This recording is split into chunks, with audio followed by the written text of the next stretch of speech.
the storyteller, and I am here to help you today. I know you use this video to fall asleep, so before that, like the video and subscribe to the channel. Also, where are you from, and what time are you watching? Now get comfortable and relax.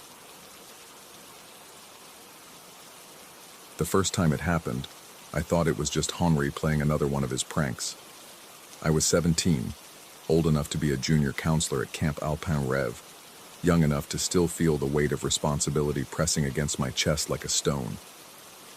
The French Alps stretched around us in their ancient silence, peaks cutting the sky like broken teeth, and somewhere in that vastness, something had begun to notice me. It started 3 days into the 2-week program. I was leading a group of older teenagers down the familiar trail that wound along the Ruisseau du Diable, the Devil's Brook, as the locals called it. The name should have been my first warning, but at 17, you think you're invincible. You think the darkness that lives in old places can't touch you. The brook itself seemed harmless enough. Crystal clear water tumbled over smooth stones, creating a gentle symphony that should have been soothing. But there was something underneath that sound, a whisper that made the hair on my arms stand up, a frequency that seemed to bypass my ears and speak directly to the primitive part of my brain that still remembered when humans were prey. I was adjusting my backpack, checking the group ahead, when I felt it, fingers threading through my hair with an intimacy that made my skin crawl. The touch was cold, deliberate, and unmistakably real. My scalp tingled as someone, wound strands of my dark hair around invisible fingers and pulled. Not hard, not violent. Almost gentle, like a lover's caress. That somehow made it worse. I spun around, heart hammering, expecting to find Henri grinning behind me. But there was nothing except the whisper of wind through pine needles and the distant laughter of my charges as they continued down the trail, oblivious. "Very funny," I called out, voice cracking slightly. But Henri was 50 yards ahead, deep in conversation with Amélie about proper hiking posture. Too far away, too distracted. I stood there for a long moment, the brook chattering beside me, feeling watched by unseen eyes. The sensation crawled across my skin like spiders made of ice. When I finally caught up with the group, I kept glancing over my shoulder, but the trail behind me remained empty. That night, lying in my narrow bunk, I found the first mark. A perfect circle of bruised flesh on the back of my neck, just below my hairline. Dark purple against my pale skin, about the size of a coin. It was tender to the touch, and when I pressed it, I could swear I felt an echo of that cold caress. The camp director, Madame Dubois, noticed me touching it at breakfast. Her weathered face creased with concern as she asked if I was feeling well, if perhaps the altitude was affecting me. I mumbled something about sleeping wrong, about the unfamiliar pillow, and she nodded sympathetically. But her eyes lingered on my neck with an expression I couldn't quite read. The second incident came 4 days later. I was returning from the supply shed, arms full of rope and carabiners for the afternoon's rock climbing session, when the path took me past the brook again.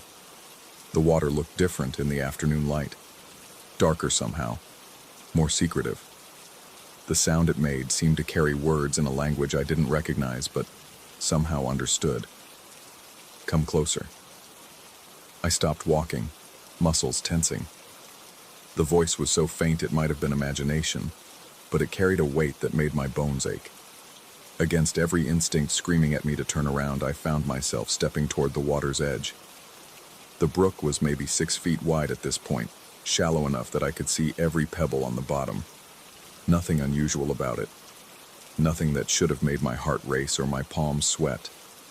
But as I crouched beside the bank, pretending to examine the clarity of the water, I felt it again.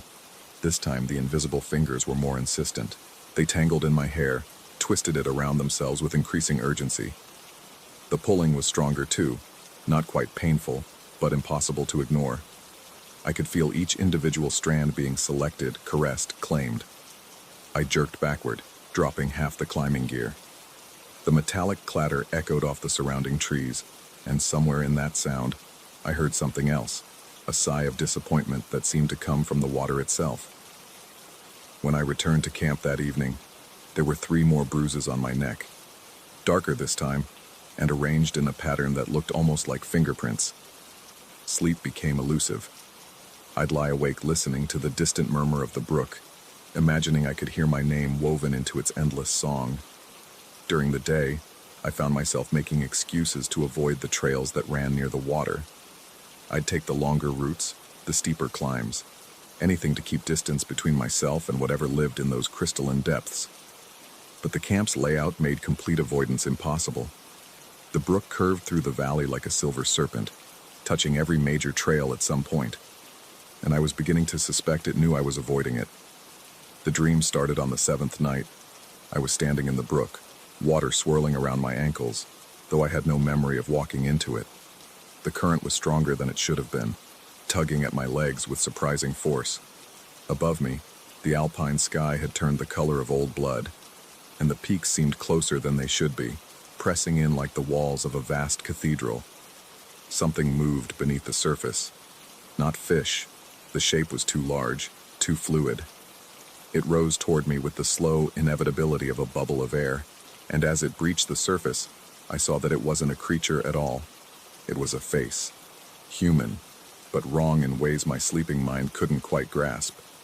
The features seemed to shift and flow like the water itself, never settling into a stable configuration. But the eyes were constant, deep green, ancient, and filled with a hunger that made my dream self whimper. The mouth opened, revealing depths that should not have existed in anything that once walked on land. When it spoke, its voice was the sound of water over stone, of centuries of rain wearing away mountain faces. You taste of sunlight and fear. I have been so long alone. I woke with a scream caught in my throat and water in my lungs. No, not water. Just the memory of water. So vivid I was coughing and gasping for breath. My bunkmate, a practical German boy named Klaus, mumbled sleepily about bad dreams and turned over. But I lay there shivering until dawn, running my fingers over the expanding constellation of bruises that now covered my neck and shoulders. By the 10th day, I was becoming desperate. The bruises were getting harder to hide, and my increasingly erratic behavior was drawing attention. Henry had asked me twice if I was feeling all right, his usually jovial expression clouded with worry. Even some of the campers were beginning to notice. I'd caught them whispering about how jumpy I'd become, how I'd started at every unexpected sound. I considered telling someone. The rational part of my brain, the part that still believed in logical explanations, insisted that I was having some kind of breakdown. Stress, altitude, the pressure of responsibility, any of these could explain the hallucinations, the dreams, even the physical marks. Scratching in my sleep maybe, some kind of allergic reaction. But the marks weren't random. They formed patterns, constellations of bruising that looked almost like letters in an alphabet I didn't recognize. And they were getting more numerous, spreading down my back in configurations that would have been impossible for me to inflict on myself.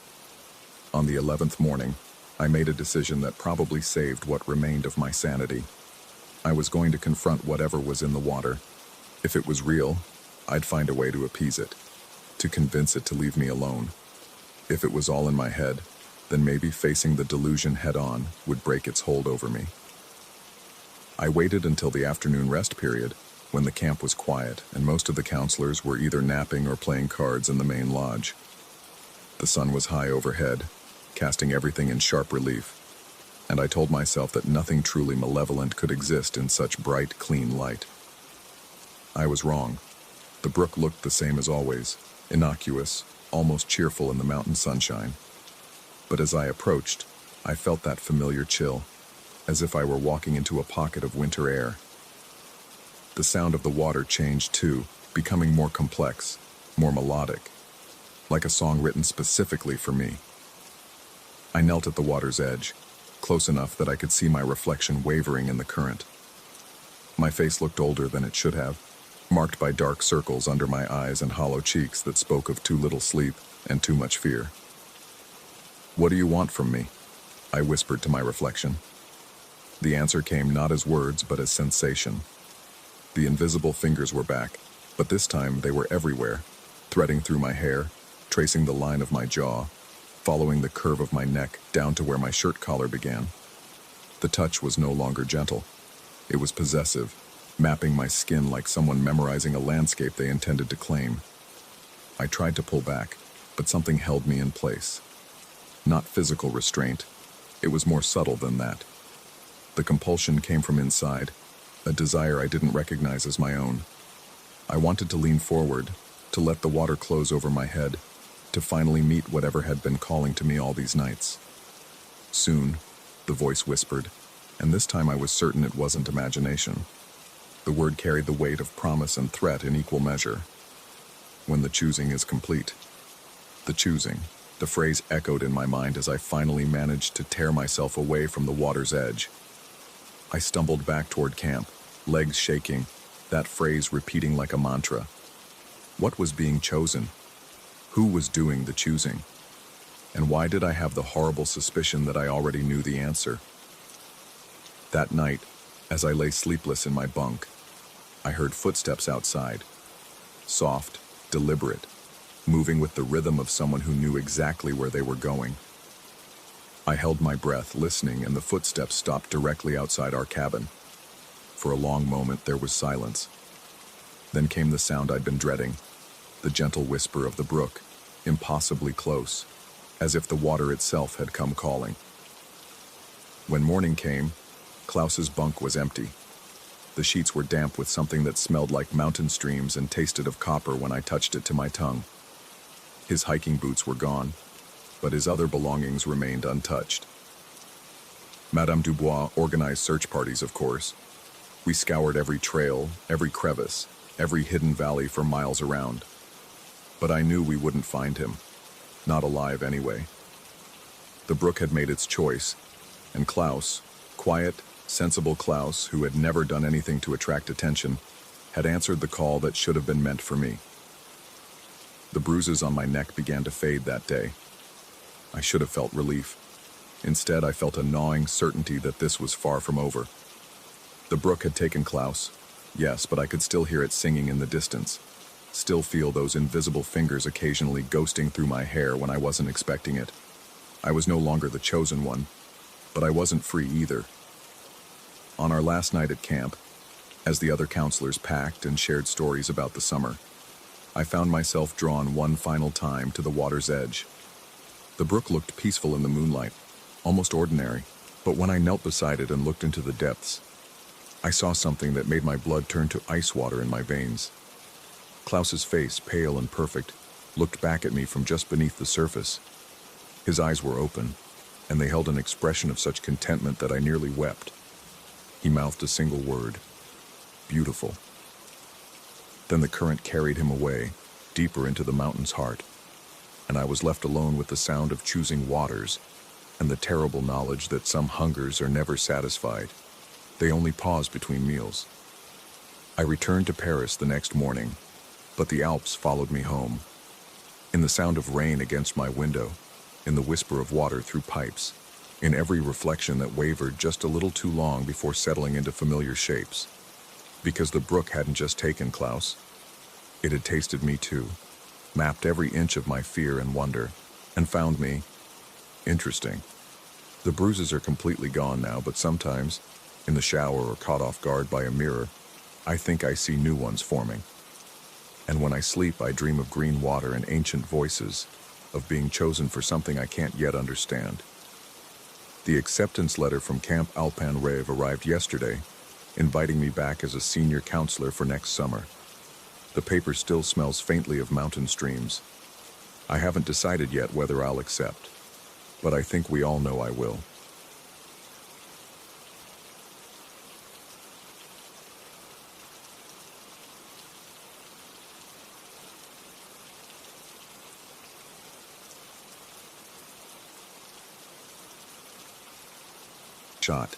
The autumn air carried something different, a frequency that made his teeth ache and his vision blur at the edges.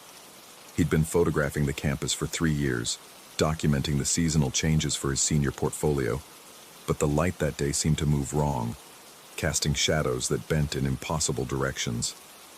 Marcus and Elena had joined him reluctantly, their conversation about midterm stress fading as the sun began its descent behind the administration building.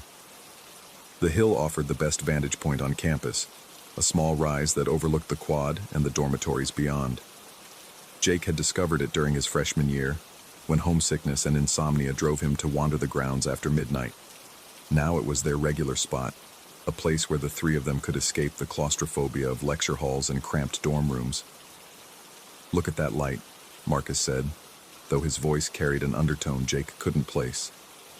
The pre-med student rarely showed interest in photography, but something about the way the dying sun fractured through the trees seemed to captivate him. Elena nodded absently, her psychology textbook forgotten in her lap as she stared toward the horizon. Jake raised his Canon 5D Mark IV, a graduation gift from parents who still believed their son would pursue a sensible career in journalism rather than the fine arts. Through the viewfinder, the world compressed into manageable frames, reality reduced to composition and light ratios.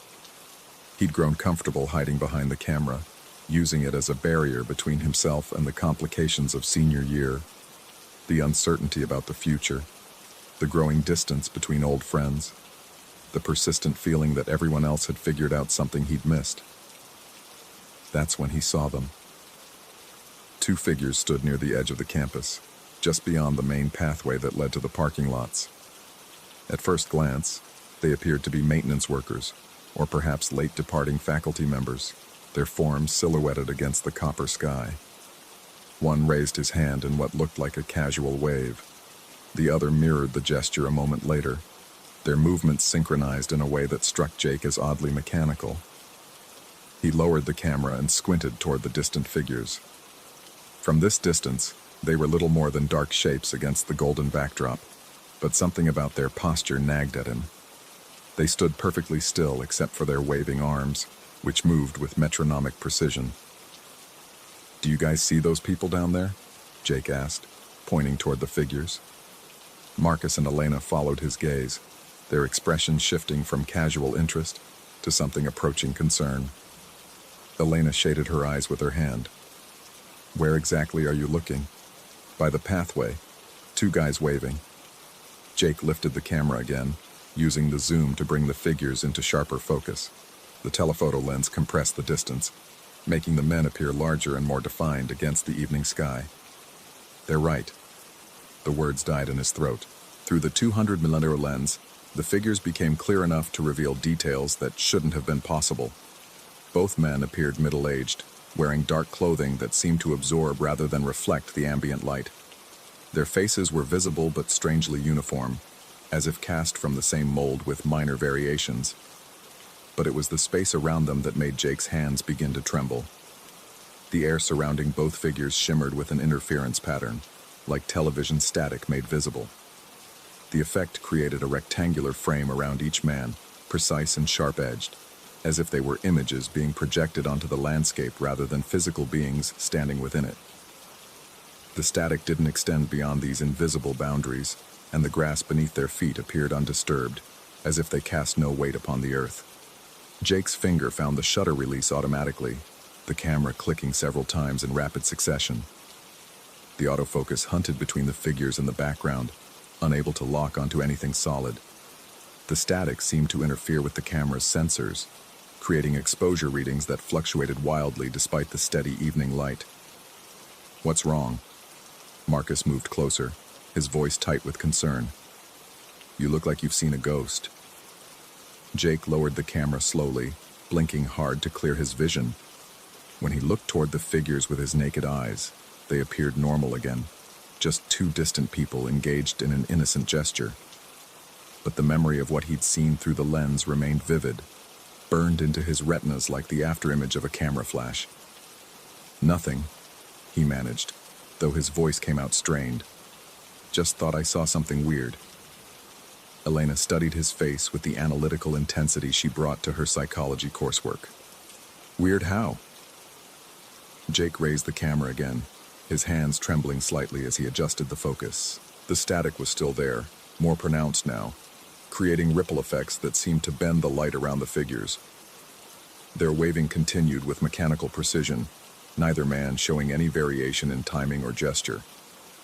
They faced the hill directly, as if they knew they were being observed.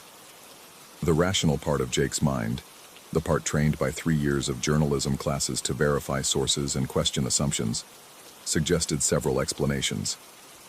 Heat distortion could create visual artifacts, especially during temperature changes at sunset. Digital cameras were prone to sensor noise under certain lighting conditions. The stress of senior year, combined with too much caffeine and too little sleep, could easily produce hallucinations or misperceptions. But the static was too regular, too defined to be random interference. And there was something else, something that made his stomach clench with primitive unease.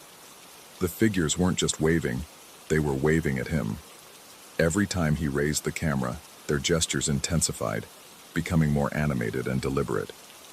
"I need to get closer," Jake said, surprising himself with the decision. Marcus grabbed his arm as he started down the hill. "Closer to what? There's nobody there, man." Jake stopped, turning to stare at his friend. "What do you mean there's nobody there? You can see them, right? The 2 guys by the pathway?" Marcus and Elena exchanged a look that made Jake's chest tighten. Elena spoke carefully, using the same tone she employed when discussing delicate case studies in her abnormal psychology class. "Jake, I don't see anyone. The pathway is empty."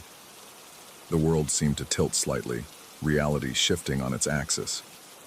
Jake looked back toward the figures, who continued their mechanical waving with increased urgency. Through the camera's LCD screen, he could see them clearly, their static framed forms impossible to deny. But his friends saw nothing. He considered the possibility that he was experiencing some form of breakdown. Stress-induced hallucinations weren't uncommon among college students, especially during senior year. The pressure of impending graduation, combined with uncertainty about the future, could manifest in various psychological symptoms. He'd read enough of Elena's textbooks to recognize the signs, but the camera saw them too.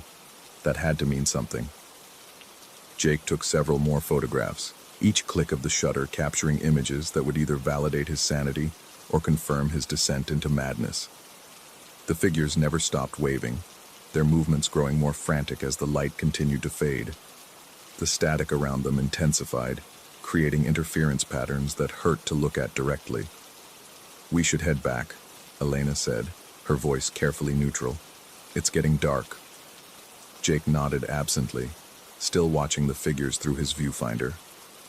As the sun disappeared completely behind the buildings, the 2 men began to fade, their forms becoming translucent before vanishing entirely. The static lingered for a few moments longer, then dissipated like smoke. The walk back to the dormitories passed in uncomfortable silence. Marcus and Elena flanked Jake protectively, their concern palpable despite their attempts to maintain normal conversation. Jake clutched his camera like a lifeline, its weight reassuring against his chest. Whatever he'd seen, whatever had happened on that hill, the images were captured now, preserved in digital form. In his dorm room, Jake connected the camera to his laptop with shaking hands. The familiar ritual of downloading and processing images usually calmed him, providing a sense of control and purpose. Tonight, it felt like approaching the edge of a cliff. The first few images appeared normal, standard sunset shots with proper exposure and sharp focus. Then he reached the photographs of the figures, and his blood turned to ice water in his veins. The men were there, exactly as he'd seen them through the lens. The static frames surrounded their forms like television screens, broadcasting from some unknown source. But there were new details visible in the high-resolution files, details that made Jake's vision swim and his hands clench involuntarily. The men's faces were identical.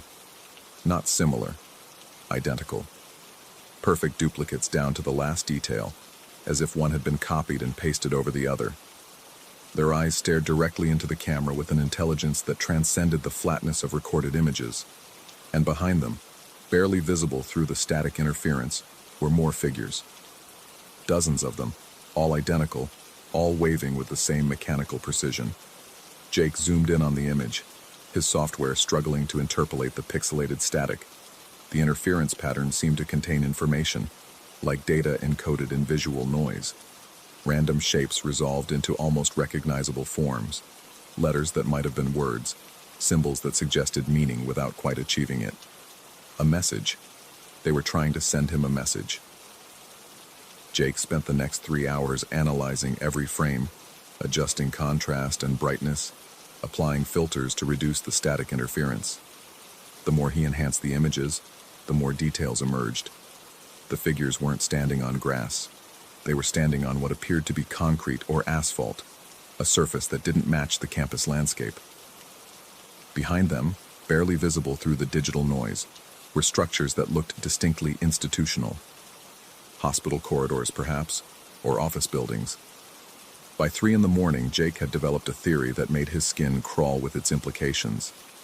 The figures weren't ghosts or hallucinations. They were recordings, somehow projected into the physical world through means he couldn't begin to understand.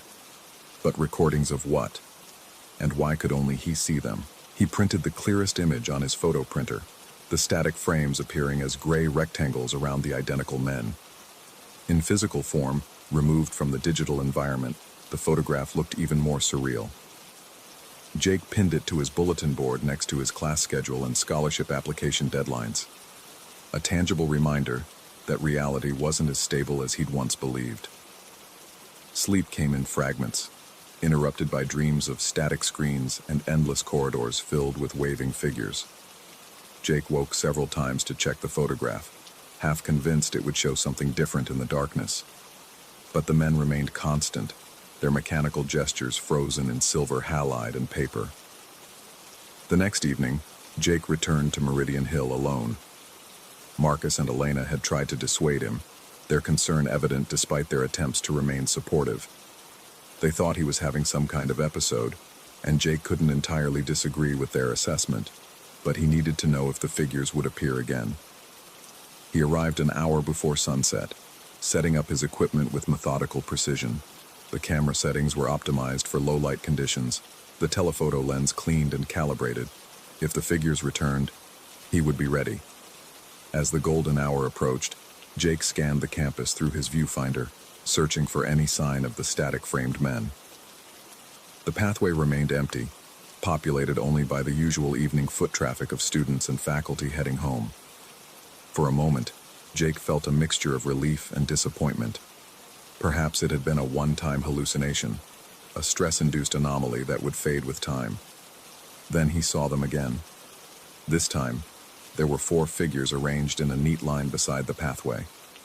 Their waving was more coordinated now, a synchronized gesture that created a rhythm Jake could almost feel in his bones. The static frames were larger and more defined, extending several feet in all directions around each figure, and they were closer, much closer than before. Jake's hands shook as he adjusted the focus, bringing the figures into sharp relief.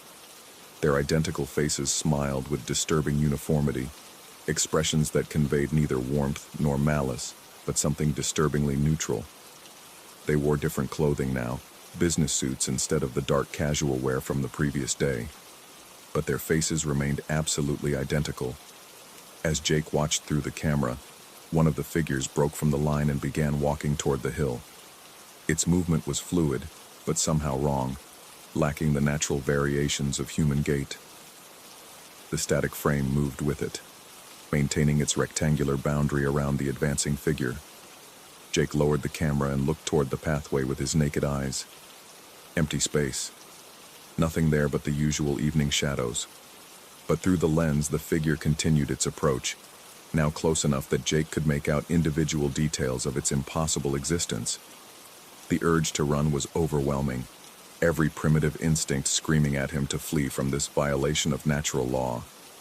But fascination held him in place, the photographer's compulsion to document overriding his fear. He continued shooting, frame after frame, as the figure drew closer to the base of the hill. When it stopped, perhaps 50 yards away, Jake could see that its smile had changed. The expression was no longer neutral but predatory, a grin that suggested knowledge of things Jake couldn't begin to comprehend. The figure raised its hand again, not in a wave but in a beaconing gesture. It wanted him to come closer. Jake's rational mind cataloged all the reasons this couldn't be real. Mass hallucinations didn't follow consistent patterns. Stress-induced psychosis didn't create detailed photographable imagery. Technology didn't malfunction in ways that produced coherent false information. Yet here he stood, camera in hand, documenting the impossible. The figure began moving again, this time circling the base of the hill with mechanical precision. Its static frame left no trace on the grass, created no disturbance in the natural world. But its presence was undeniable, a violation of reality that made Jake's teeth ache and his vision blur. Other figures began appearing along the campus perimeter, all identical, all surrounded by their rectangular frames of interference. They formed a loose circle around Meridian Hill, their positions creating a geometry that hurt to contemplate directly. Jake counted at least a dozen before losing track, the static frames beginning to overlap and merge in his peripheral vision. The beckoning figure had completed its circuit and now stood directly below Jake's position on the hill. Through the camera's LCD screen, Jake could see that its mouth was moving, forming words that produced no sound. The lips moved with careful precision, repeating the same phrase over and over. Jake wasn't a skilled lip reader, but the words seemed simple enough. 2 syllables, repeated with mechanical insistence. As he watched, other figures joined in the silent chant, their identical mouths forming the same soundless words. Come down. Come down. Come down. The message was clear enough, but Jake remained frozen on the hill, torn between terror and curiosity. The figures waited with infinite patience, their static frames creating a visual snow that made his eyes water. Time seemed to stretch, the normal progression of sunset slowing to an unnatural crawl. Finally, Jake made his decision.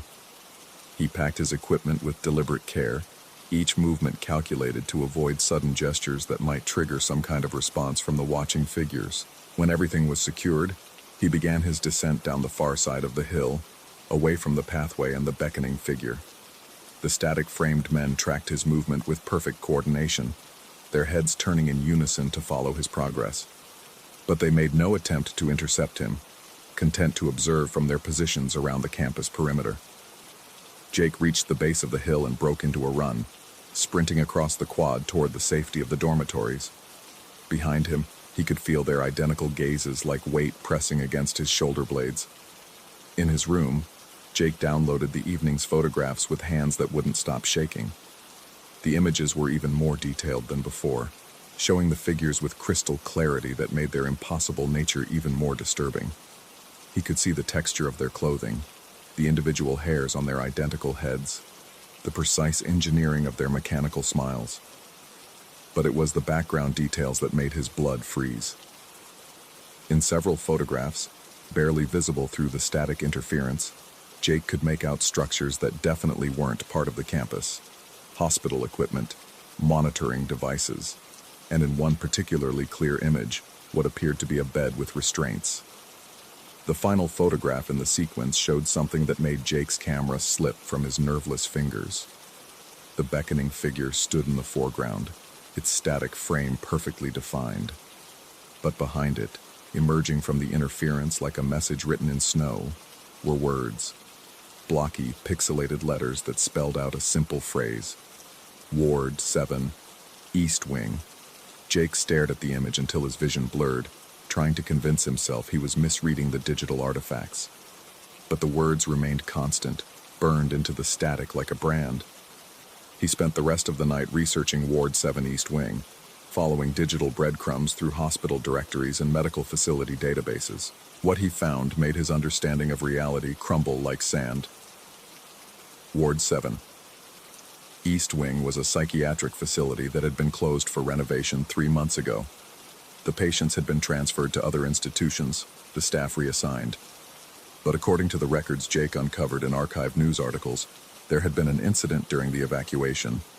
A dozen patients had gone missing during the transfer, their whereabouts unknown. The incident had been covered up, the media reports vague and contradictory. Official statements blamed administrative confusion and communication breakdowns. But Jake found forum posts and social media comments that painted a different picture. Staff members speaking anonymously about patients who simply vanished, leaving no trace except their medical records, and the persistent feeling that they were still being watched. The missing patients had all been suffering from the same condition, a rare form of dissociative disorder that caused them to believe they were living in a filmed reality, that their lives were being broadcast to unseen observers.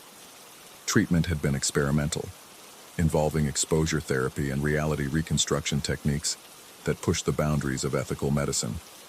Now they were gone, their whereabouts unknown. And Jake was seeing them, documenting their impossible presence with technology that couldn't lie. The implications circled in his mind like vultures, each more disturbing than the last. Were the figures really there, somehow existing in a space between reality and recording? Or was he experiencing the same dissociative symptoms that had plagued the missing patients? Jake looked at his reflection in his laptop screen, searching for signs of the mechanical expressions he'd photographed. His face appeared normal, showing appropriate emotional responses and natural variations in expression. But doubt had taken root, growing like a tumor in his certainty about what was real. The next morning brought no relief. Jake moved through his classes in a haze, unable to concentrate on lectures about journalism ethics and photographic composition. Every reflective surface seemed to show him slightly wrong. Every shadow appeared to move with suspicious purpose. His friends' concern deepened. Their attempts at conversation met with distracted responses and paranoid glances. That evening, Jake made a decision that felt both inevitable and terrifying. He would return to Ward 7 East Wing, camera in hand, and confront whatever truth waited there. If the figures were real, he would document their existence with irrefutable evidence. If they were hallucinations, then perhaps seeing their supposed origin would break the spell and restore his sanity. The psychiatric facility sat on the outskirts of the city, surrounded by construction barriers and warning signs about renovation work. Jake parked his car in the empty lot and approached the building with his camera bag slung over his shoulder. The autumn air carried the scent of decay and disinfectant, a mixture that made his stomach clench with unease. The main entrance was sealed, but Jake found an unlocked maintenance door that led into the east wing. The corridors beyond were dark and empty, lined with patient rooms that stood open like mouths. Emergency lighting cast long shadows that moved with his passage, creating the illusion of figures walking parallel to his path. Ward 7 was on the third floor, accessible through a stairwell that echoed with Jake's footsteps. Each step felt like a descent rather than an ascent, carrying him deeper into a reality he wasn't sure he wanted to understand. The air grew thicker as he climbed, charged with the same frequency that had made his teeth ache on Meridian Hill. The ward itself was a long corridor lined with patient rooms, each door marked with a number and a small observation window. Jake moved slowly down the hallway, his camera ready, documenting the abandoned space with mechanical precision. The rooms were empty but showed signs of recent habitation, unmade beds, personal belongings left behind, the lingering presence of lives interrupted. It was in room 734 that Jake found what he was looking for. The space was larger than the other patient rooms, equipped with monitoring devices and restraint mechanisms that suggested it had been used for intensive treatment. But it was the walls that made Jake's hands begin to shake.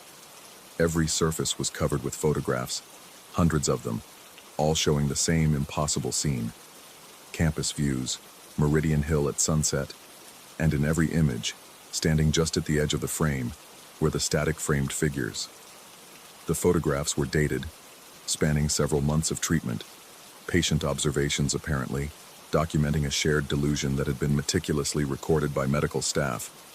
But as Jake examined the images more closely, he noticed something that made his vision swim. The photographs weren't taken from the hospital. They were taken from Meridian Hill itself, from the exact spot where he'd been standing with his camera. The angles were perfect, the lighting identical. Someone had been there, documenting the same impossible figures he'd been seeing. At the center of the wall, mounted in a place of honor, was a photograph that made Jake's world collapse entirely. It showed him standing on Meridian Hill, camera raised, surrounded by a static frame that defined his own rectangular boundary. Behind him, emerging from the interference, were words in blocky, pixelated letters. Patient 734. Jake stared at the image until his legs gave out. sliding down the wall to sit among the scattered medical records that littered the floor. The truth was written in those documents, in handwriting that might have been his own, describing a patient's progressive descent into a shared delusion about filmed reality and projected observations. But the camera in his hands was real. The photographs he'd taken were real. The evidence was overwhelming and contradictory, creating a paradox that his mind couldn't resolve. As Jake sat in the abandoned room, surrounded by documentation of his own impossible existence, he became aware of movement in the corridor outside. Footsteps, measured and mechanical, approaching with synchronized precision. Through the observation window, he could see them coming, a dozen identical figures walking down the hallway, their static frames overlapping and merging in the fluorescent light. They stopped outside room 734, their faces pressed against the glass, smiling with mechanical uniformity. Their mouths moved in perfect coordination, forming the same soundless words Jake had seen on Meridian Hill. Come home. Come home. Come home. Jake raised his camera one final time, documenting this moment of absolute uncertainty. Through the viewfinder, he could see them clearly. Real or imagined, it no longer mattered. The shutter clicked, capturing the last frame of his investigation into the nature of observed reality. As the static frames began to merge with his own perception, Jake wondered if anyone would find these photographs, if someone else would pick up where his documentation ended. The questions that had driven him here remained unanswered, perhaps unanswerable. Reality and observation had become indistinguishable. Truth and delusion merged into a single, endless recording. The figures waited patiently outside his door, ready to welcome him home to whatever existed beyond the boundaries of static frames and mechanical smiles. And in his hands, the camera continued to work, documenting a reality that might have been there all along. Story 3. The fluorescent lights above Register 4 hummed their usual electric dirge when I first saw him steal the purse. Tuesday evening shift, 9:15, and the store felt heavier than usual. That thick, oppressive weight that settles over places where too many people have passed through with their problems and secrets. The air conditioning wheezed through dusty vents, circulating the same stale breath that had been trapped inside since morning. Mrs. Patterson stood 3 customers back in my line, her weathered hands clutching a canvas bag against her chest like armor. She always came in on Tuesdays, always bought the same things: canned peaches, white bread, and those generic pain relievers that came in the yellow bottles. Tonight, though, she seemed different, more fragile. Her fingers trembled as she counted crumpled bills, and when she set her bag down to reach for her wallet, I noticed how her shoulders sagged with exhaustion. That's when I saw myself. Not a reflection. This was too real, too solid for that. Through the wide aisle that led toward the pharmacy, I watched my own face emerge from behind the end cap display of seasonal items. Same dark hair, same stubborn cowlick that never lay flat no matter how much gel I used. Same crooked nose from that baseball accident in high school. Even the small scar above my left eyebrow where my brother had accidentally hit me with a toy truck when we were kids. But the eyes were wrong. They moved with a predatory focus I'd never seen in any mirror, scanning the area with calculated precision. I watched myself, or whatever wore my face, approach Mrs. Patterson from behind, while she fumbled with her purse strings. The movement was swift, practiced. One moment her bag hung from her arm, the next it was gone, clutched in my doppelganger's grip as he melted back into the maze of aisles. Mrs. Patterson didn't notice for almost 30 seconds. When she finally looked down and found empty space where her purse should have been, the sound she made wasn't quite a gasp, wasn't quite a cry. Something smaller and more broken. She spun in a slow circle, her mouth opening and closing like a fish pulled from water. I should have called out. Should have pointed toward where the thief had disappeared. Should have done something other than stand there frozen, watching this woman's confusion bloom into the horrible realization that someone had taken the last of her monthly grocery money.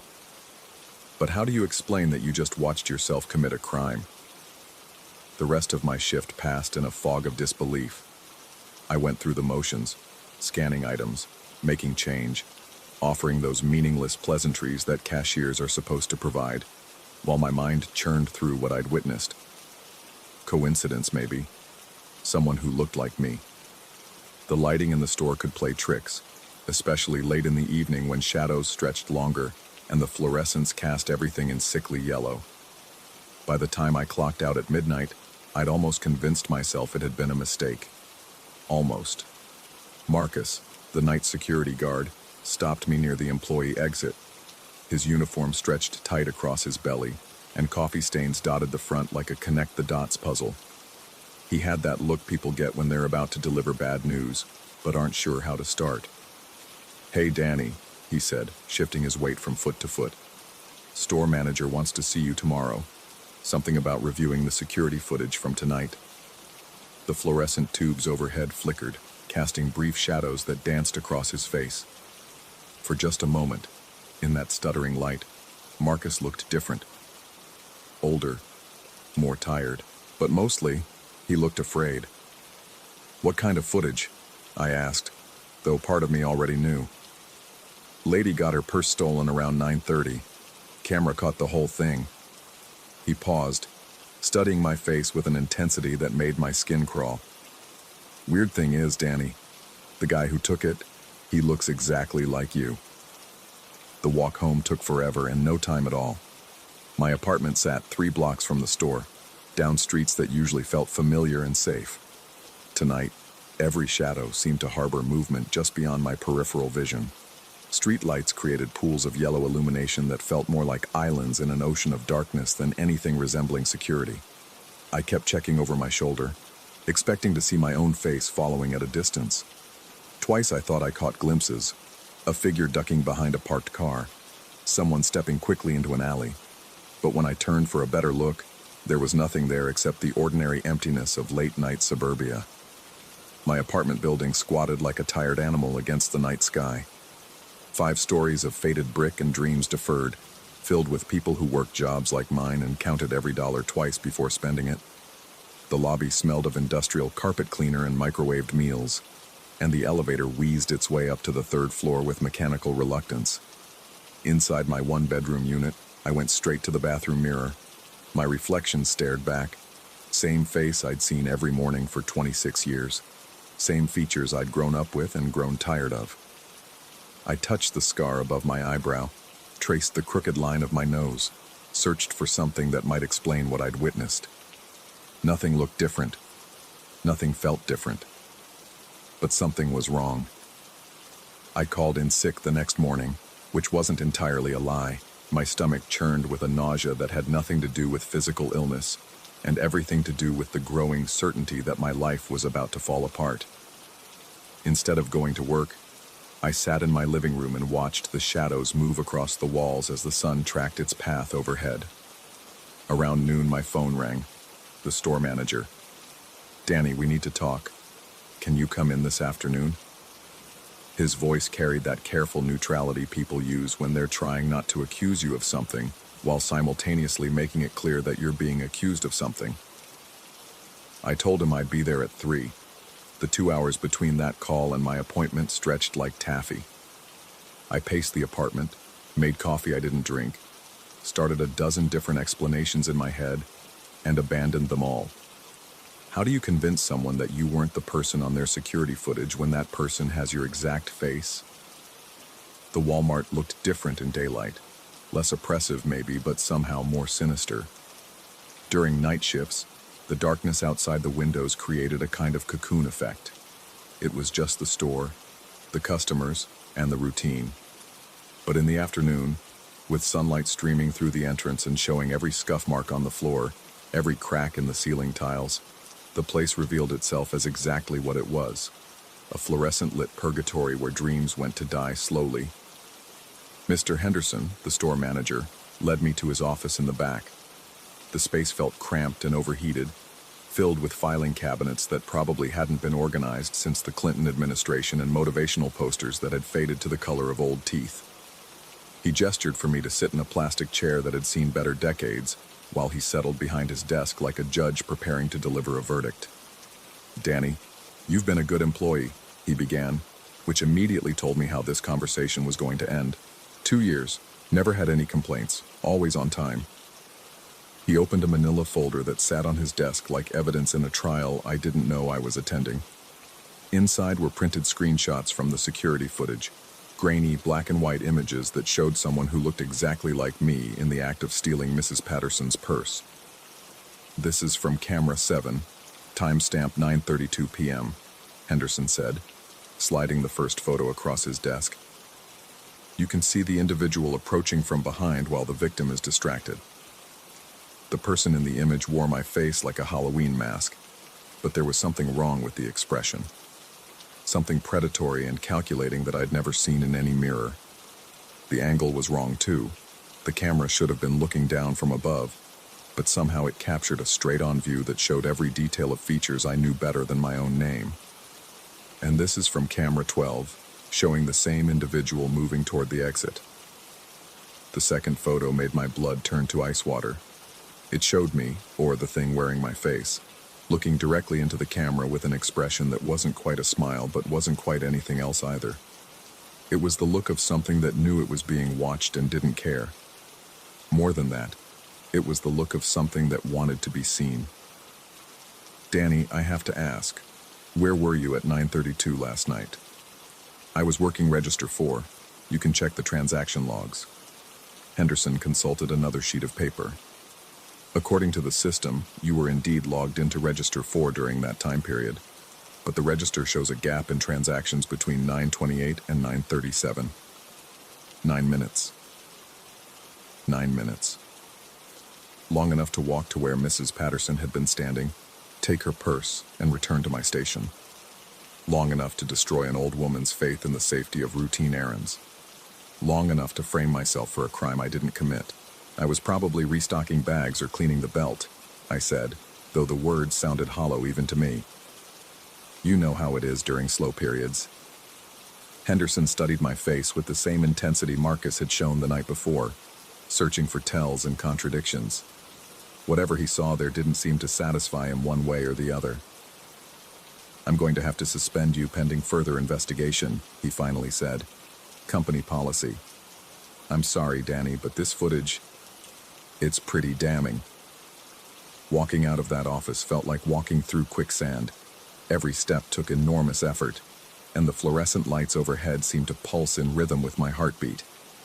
Other employees watched me pass with expressions that ranged from curiosity to suspicion to something that might have been pity. Outside, the afternoon sun felt too bright after the artificial twilight of the store. I sat in my car for a long time, staring at the building where I'd worked for 2 years, and trying to process the fact that my employment had just ended, because someone wearing my face had committed a crime. That's when I saw him again. Across the parking lot, standing near the shopping cart return area, my doppelganger waited like a reflection that had escaped its mirror. This time, though, he wasn't trying to hide. He stood in full view, wearing clothes identical to mine. The same jeans, the same gray t-shirt, even the same scuffed sneakers I'd put on that morning without thinking. We stared at each other across 50 yards of sun-baked asphalt. Even at that distance, I could see the wrongness in his expression, the predatory gleam in eyes that should have been mirrors of my own. He raised one hand in a mock wave, the gesture somehow more threatening than any overt act of aggression could have been. Then he smiled. It was my smile, but distorted. Too wide, too knowing. The smile of something that understood a joke I wasn't in on yet. I blinked, and he was gone, not walking away, not ducking behind cars, simply absent, as if he'd never been there at all. I sat in my car for another hour, scanning the parking lot for any sign of movement, any indication that what I'd seen had been real. But the afternoon stretched on with nothing more dramatic than customers loading groceries into their cars and shopping carts rolling across painted lines. The drive home passed in a blur of second-guessing and growing paranoia. At every red light, I found myself checking the rearview mirror for a familiar face in an unfamiliar car. At every turn, I expected to see myself standing on a street corner, watching my progress with that same predatory smile. My apartment building looked exactly the same as it had that morning. but somehow felt different, more isolated. The other residents had always been polite strangers, but now their absence felt like abandonment. The hallways echoed with emptiness, and even the familiar sounds of daily life, television programs through thin walls, footsteps on the floor above, seemed muffled and distant. Inside my unit, I went straight to the bathroom mirror again. My reflection looked tired, stressed, but utterly normal. I touched my face, pressed my palms against my cheeks, ran my fingers through my hair. Everything felt solid and real, and mine. But standing there, staring at myself in that mirror, I couldn't shake the feeling that something was staring back. The next few days blurred together in a haze of sleepless nights and mounting anxiety. I called lawyers I couldn't afford, researched security camera technology I didn't understand, and tried to find logical explanations for something that defied logic. The footage was too clear, too detailed to dismiss as a case of mistaken identity. But it was also impossible, because I knew with absolute certainty that I had been working my register when Mrs. Patterson's purse was stolen. On Friday morning, 3 days after my suspension, Marcus called. "Danny, you need to know something," he said, his voice tight with something that might have been fear. "There's been another incident." My hand started shaking before he finished the sentence. "What kind of incident?" "Shoplifting again. Yesterday around lunch. Same MO. Grabbed someone's wallet right out of their cart while they were distracted looking at something on the shelf." I closed my eyes, though I already knew what he was going to tell me. "The cameras caught it again. Same face as before. Your face, Danny. But here's the thing. I checked the timestamp against your suspension paperwork. You've been banned from the property since Tuesday. There's no way it was actually you." The phone felt slippery in my suddenly sweaty grip. Did anyone else see him? Besides the cameras? "That's just it," Marcus said. And now I was certain that what I heard in his voice was fear. The victim didn't see anything. Neither did any of the other customers in the area. It's like only the cameras can see him. After Marcus hung up, I sat in my kitchen and tried to make sense of what was happening. Someone or something was using my face to commit crimes, but only the security cameras could capture it. The victims didn't see their attacker. Other customers didn't notice anything unusual. Just the mechanical eyes of the surveillance system, recording impossible footage of me committing crimes I didn't remember. That afternoon, I drove back to the Walmart. I didn't go inside. My suspension made that legally inadvisable. But I parked across the street where I could watch the entrance. Customers flowed in and out in the ordinary rhythm of afternoon shopping, carrying their small dramas and everyday needs through automatic doors that never stopped opening and closing. I waited for 3 hours, scanning faces and looking for my own among the crowd. Nothing. Just the usual parade of suburban humanity going about their business, unaware that somewhere in that building, cameras were recording events that shouldn't exist. It was nearly 6 o'clock when I finally saw him, not going into the store, but coming out, moving with purposeful strides through the parking lot, carrying a shopping bag that looked real enough to cast shadows on the asphalt. He wore my face like a perfectly fitted mask, and this time he was heading directly toward my car. I should have driven away, should have started the engine and gotten as far from that place as possible. Instead, I sat frozen, watching my own features approach through the windshield with that same predatory expression I'd seen in the security footage. He stopped about 10 feet from my car and tilted his head with mechanical precision, studying me like a scientist examining a specimen. Up close, the wrongness was even more apparent. The features were exactly right. Every line, every proportion, every detail matched what I saw in mirrors, but the assembly was somehow off, like a photograph that had been torn apart and reassembled with tiny gaps between the pieces. Then he spoke, and his voice was my voice played back through speakers that couldn't quite capture the full range of human sound. "You're going to want to check the news tonight," he said, words carrying clearly through the glass despite the impossibility of that.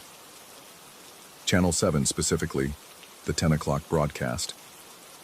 Before I could respond, before I could even process what he'd said, he turned and walked away, not toward the store, not toward any car in the parking lot, but across the street toward a construction site that had been abandoned for months.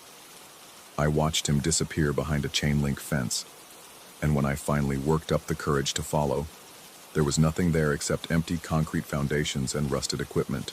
That night, I sat in front of my television with the remote clutched in hands that wouldn't stop trembling. Channel 7's 10 o'clock news began with the usual lineup of local politics and traffic accidents, and for a moment I thought maybe the encounter had been another hallucination brought on by stress and sleep deprivation.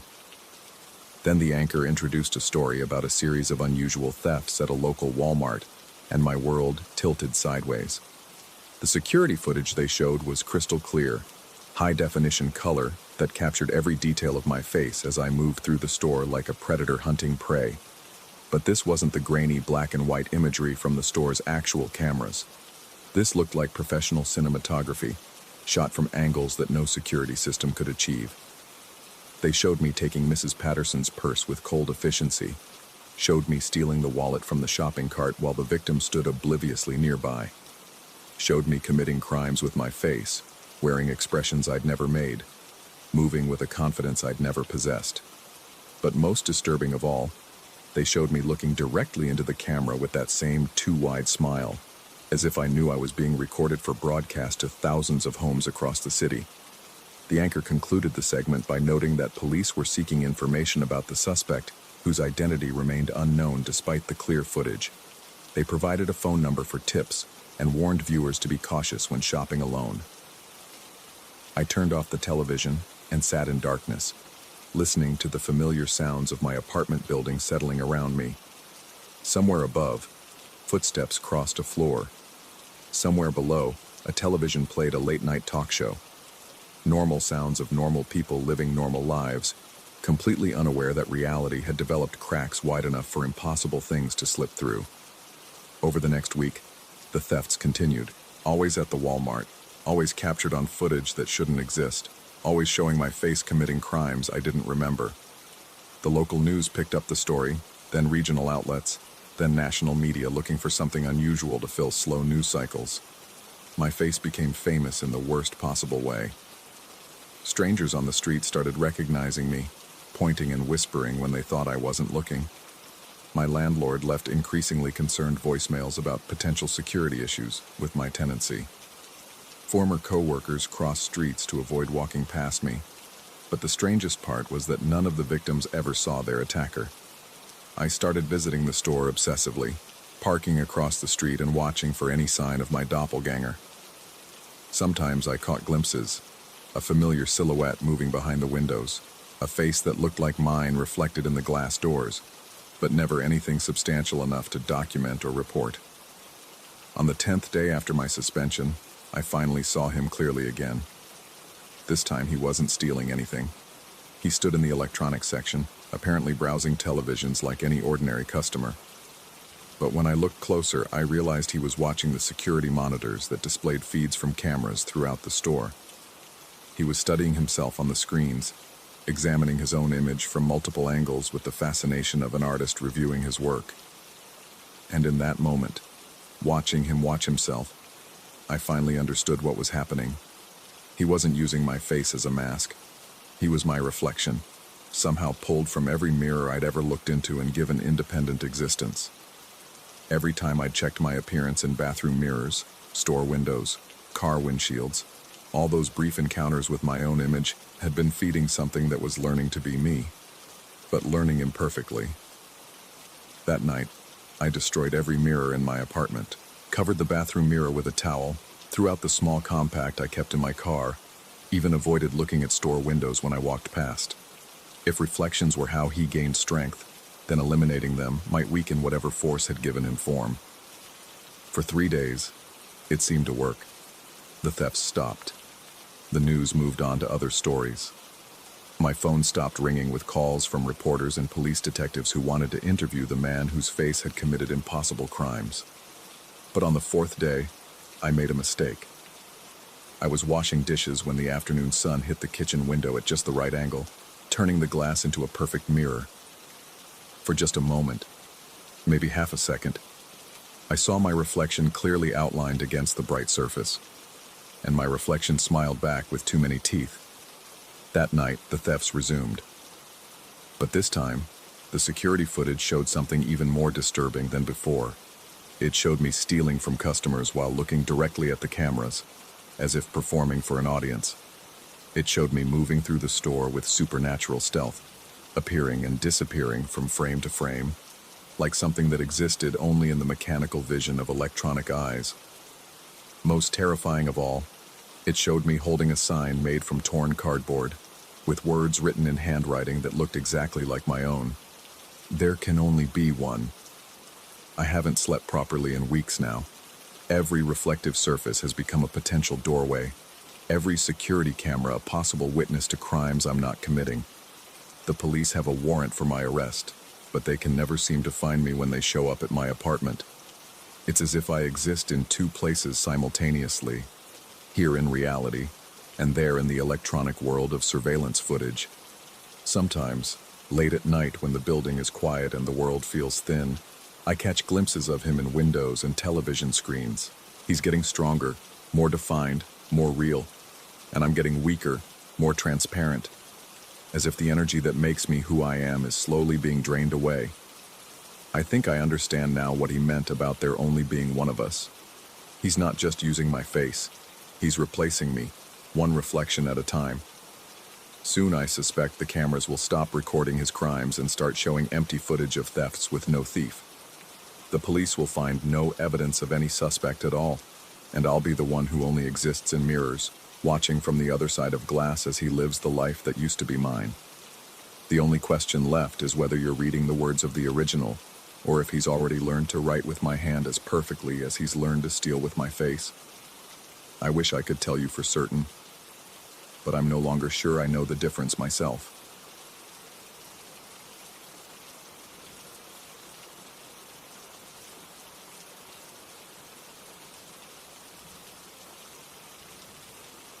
Story 4.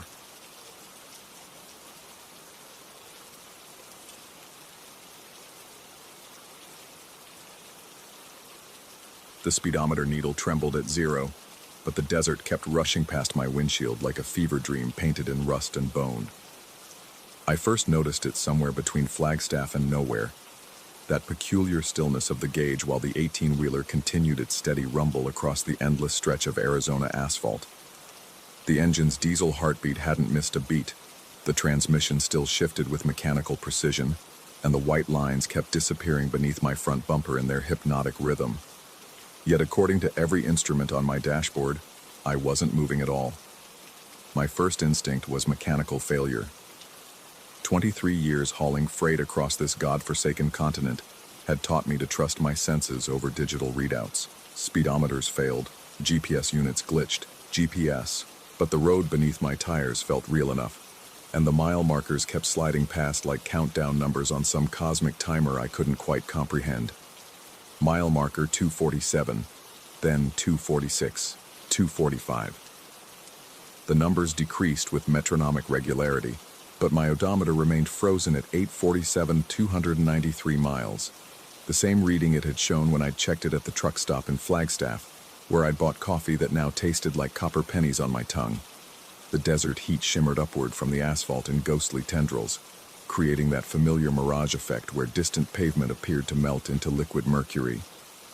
But something about these particular heat waves felt different, more deliberate, as if they were reaching toward my windshield with translucent fingers.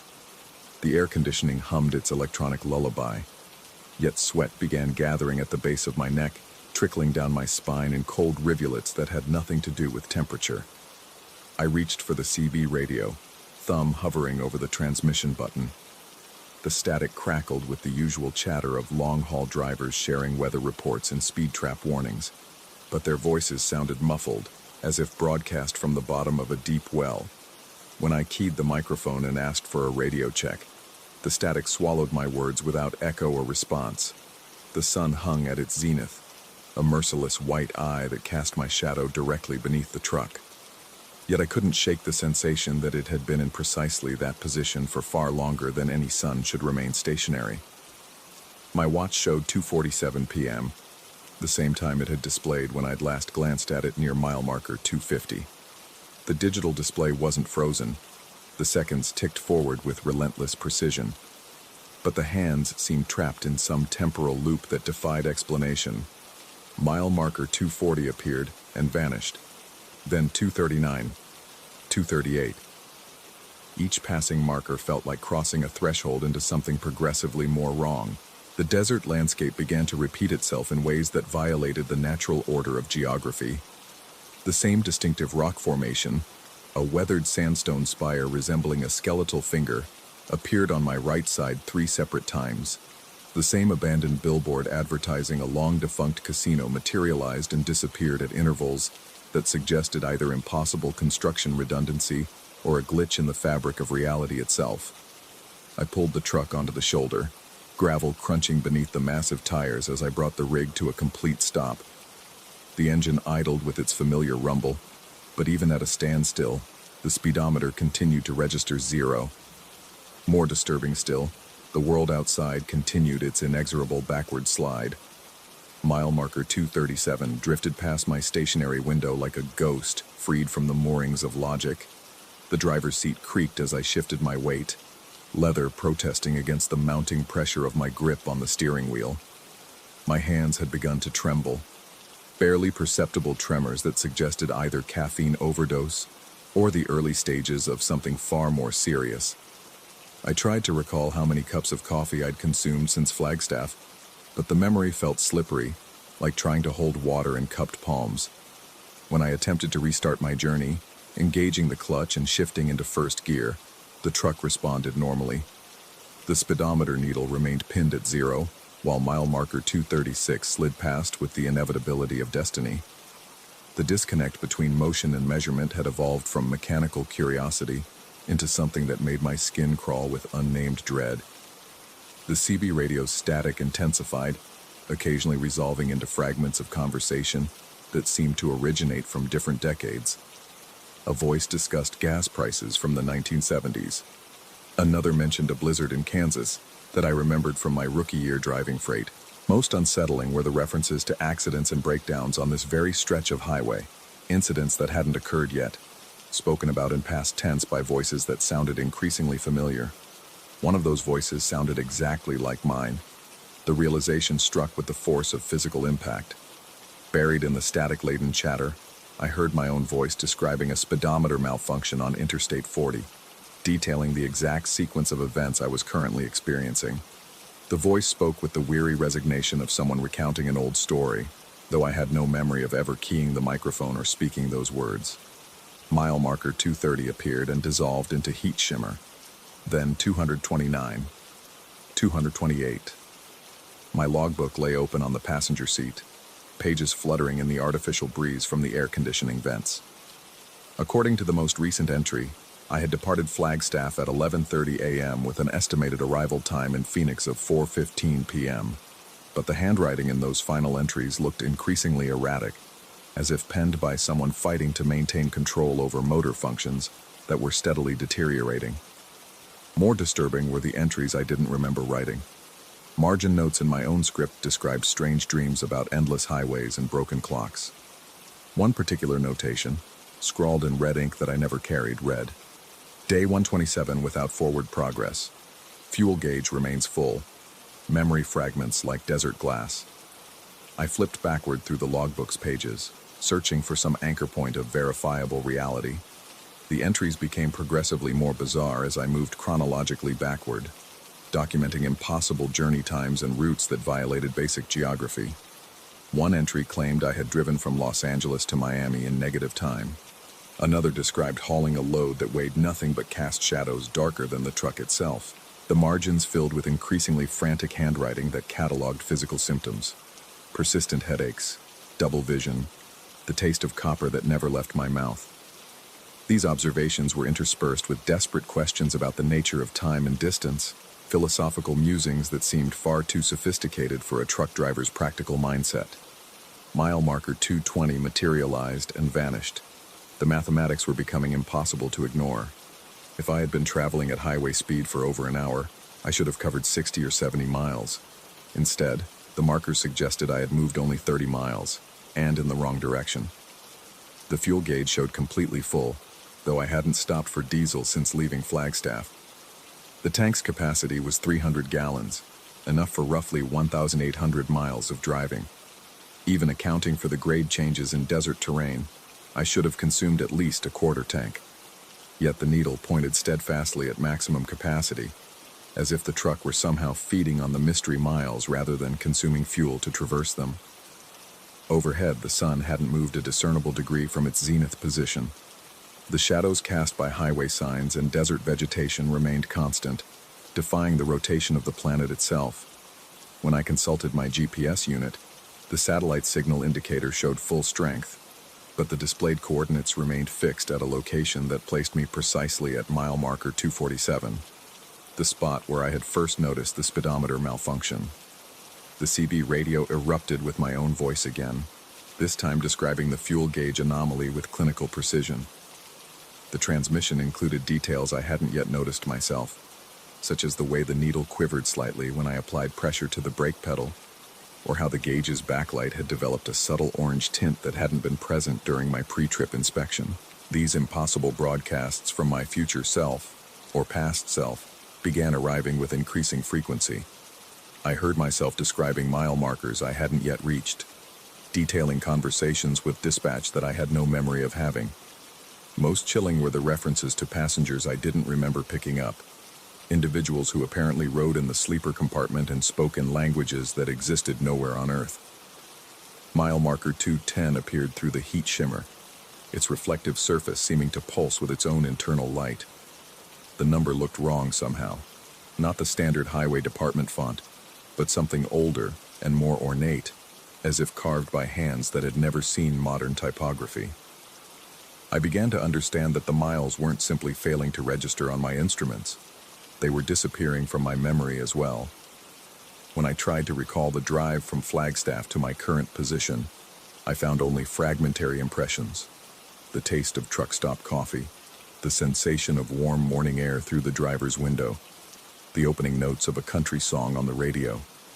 The journey itself had been erased, leaving only sensory ghosts that provided no useful information about time or distance traveled.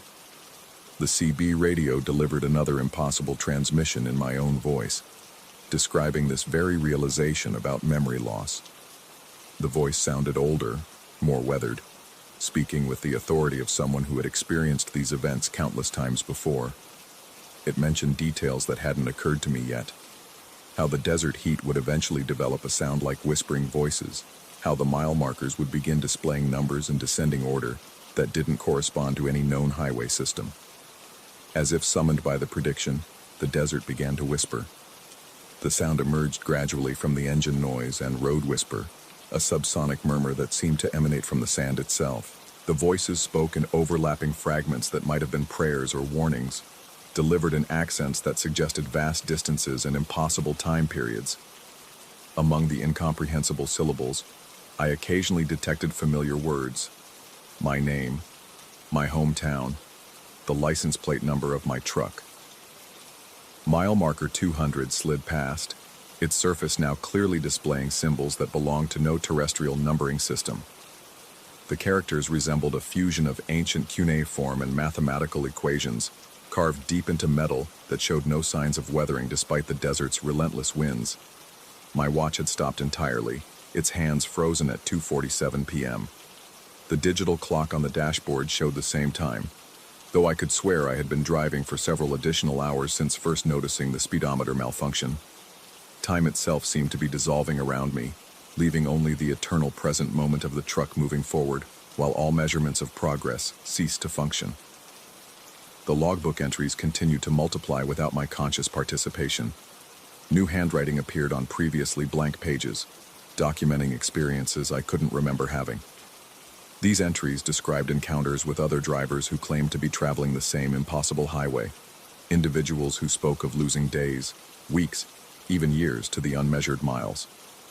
One entry, written in script that was definitely mine despite having no memory of penning it, detailed a conversation with a dispatcher who insisted I had been missing for 6 months. The description included specific dialogue about missed deliveries and worried family members, conversations that felt simultaneously fictional and more real than my current experience. Mile marker 190 emerged from the heat shimmer, its surface now clearly writhing with symbols that shifted and changed as I watched. The characters seemed to be counting down toward something, not simply decreasing numerically, but approaching some critical threshold that my conscious mind couldn't quite grasp. The desert whispers intensified, resolving into what sounded like radio chatter from decades past. I heard discussions of shipping manifests for cargo that couldn't exist, containers full of crystallized time, trailers loaded with compressed silence, flatbeds carrying the weight of unfinished dreams. The voices spoke with the casual professionalism of experienced drivers, as if hauling impossible freight were simply another day's work. My hands on the steering wheel had developed a life of their own, making subtle corrections to maintain lane position without any conscious input from my brain. The muscle memory of 23 years behind the wheel had taken control, allowing my conscious mind to drift into territories that rational thought couldn't navigate. The fuel gauge needle began to move, but in the wrong direction. Instead of decreasing toward empty, it pushed beyond the full mark into territories that shouldn't exist on any mechanical gauge. The needle strained against its physical limitations, trembling at positions that suggested the tank contained more fuel than its maximum capacity could hold. Mile marker 180 displayed numbers that hurt to look at directly, symbols that seemed to exist in more dimensions than human vision could process. I found myself averting my eyes, focusing instead on the road ahead while the impossible marker dissolved into my peripheral vision like a fever dream departing with the dawn. The CB radio delivered its most disturbing transmission yet, my own voice, speaking from what sounded like the interior of this very truck, describing my current thoughts with perfect accuracy. The voice knew I was thinking about the dimensional impossibility of the mile markers. It predicted my decision to avoid looking directly at marker 180. Most unsettling of all, it mentioned thoughts I hadn't yet had, describing my future reactions to events that hadn't yet occurred. The speedometer needle hadn't moved from zero, but I began to understand that zero didn't represent absence of motion. It represented motion beyond measurement, travel through territories that existed outside the normal framework of distance and time. Each mile I didn't register was somehow more significant than the thousands of conventional miles recorded on my odometer. The desert around me began to shift in ways that couldn't be attributed to heat mirages. Rock formations rearranged themselves when I wasn't looking directly at them, creating new skylines that suggested impossible geological processes. The road surface itself seemed to be regenerating, fresh asphalt appearing ahead of me while the pavement behind dissolved into something that might have been sand, or might have been the absence of matter entirely. Mile marker 170 arrived bearing symbols that I somehow understood despite their alien construction. The characters spelled out a message that translated roughly to, "Welcome to the territory between destinations." The meaning arrived in my mind fully formed, bypassing the normal process of reading and comprehension. I realized that I hadn't seen another vehicle since leaving Flagstaff. In more than 4 hours of driving, or whatever this experience should be called, I had encountered no other traffic in either direction. Interstate 40 typically carried a steady stream of freight and passenger vehicles, yet I seemed to be traveling through a version of the highway that existed in perfect isolation. The CB radio's impossible transmissions from my future self began to arrive in rapid succession, creating a cacophony of overlapping voices that all belonged to me. These various versions of myself described different stages of the journey I was experiencing, speaking from positions both ahead of and behind my current location. Some voices sounded resigned, others terrified, and a few carried the detached tone of scientific observation. One particular transmission stood out for its clarity and urgency. My future self warned about mile marker 150, describing it as a point of no return beyond which the normal rules of causality would cease to apply entirely. The voice provided specific instructions for recognizing the symptoms of what it called temporal displacement syndrome, a condition that apparently affected drivers who spent too much time in the unmeasured miles. The symptoms included memory fragmentation, the sensation of existing in multiple time periods simultaneously, and the gradual erosion of the boundary between observer and observed. According to my future self, drivers who passed marker 150 often reported the experience of watching themselves from outside their own bodies, as if consciousness could separate from its physical housing, and observe from impossible vantage points. Mile marker 160 materialized and dissolved, its symbols now pulsing with a rhythm that matched my heartbeat.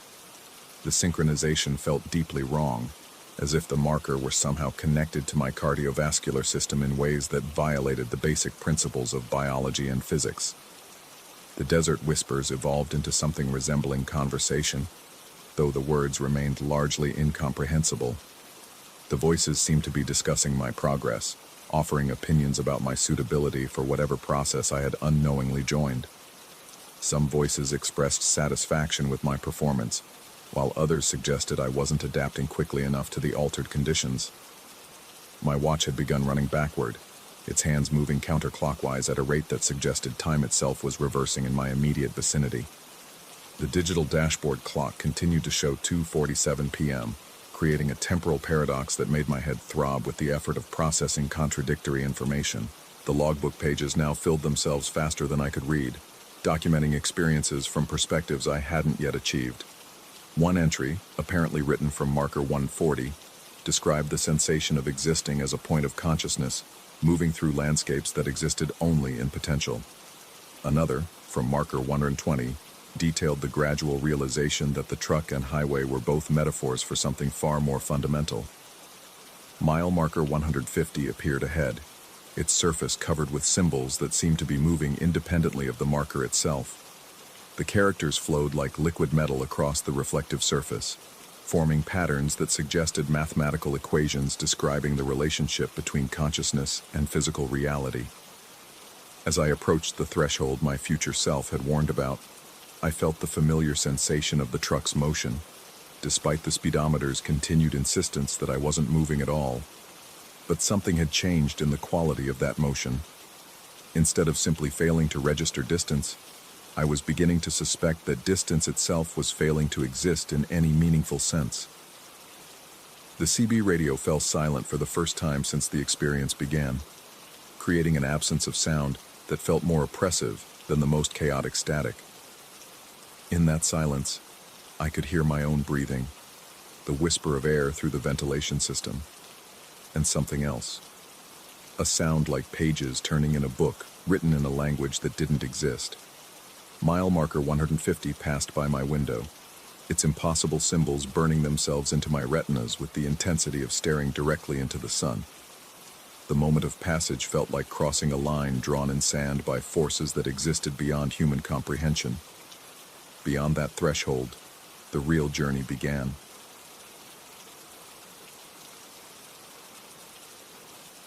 Story 5.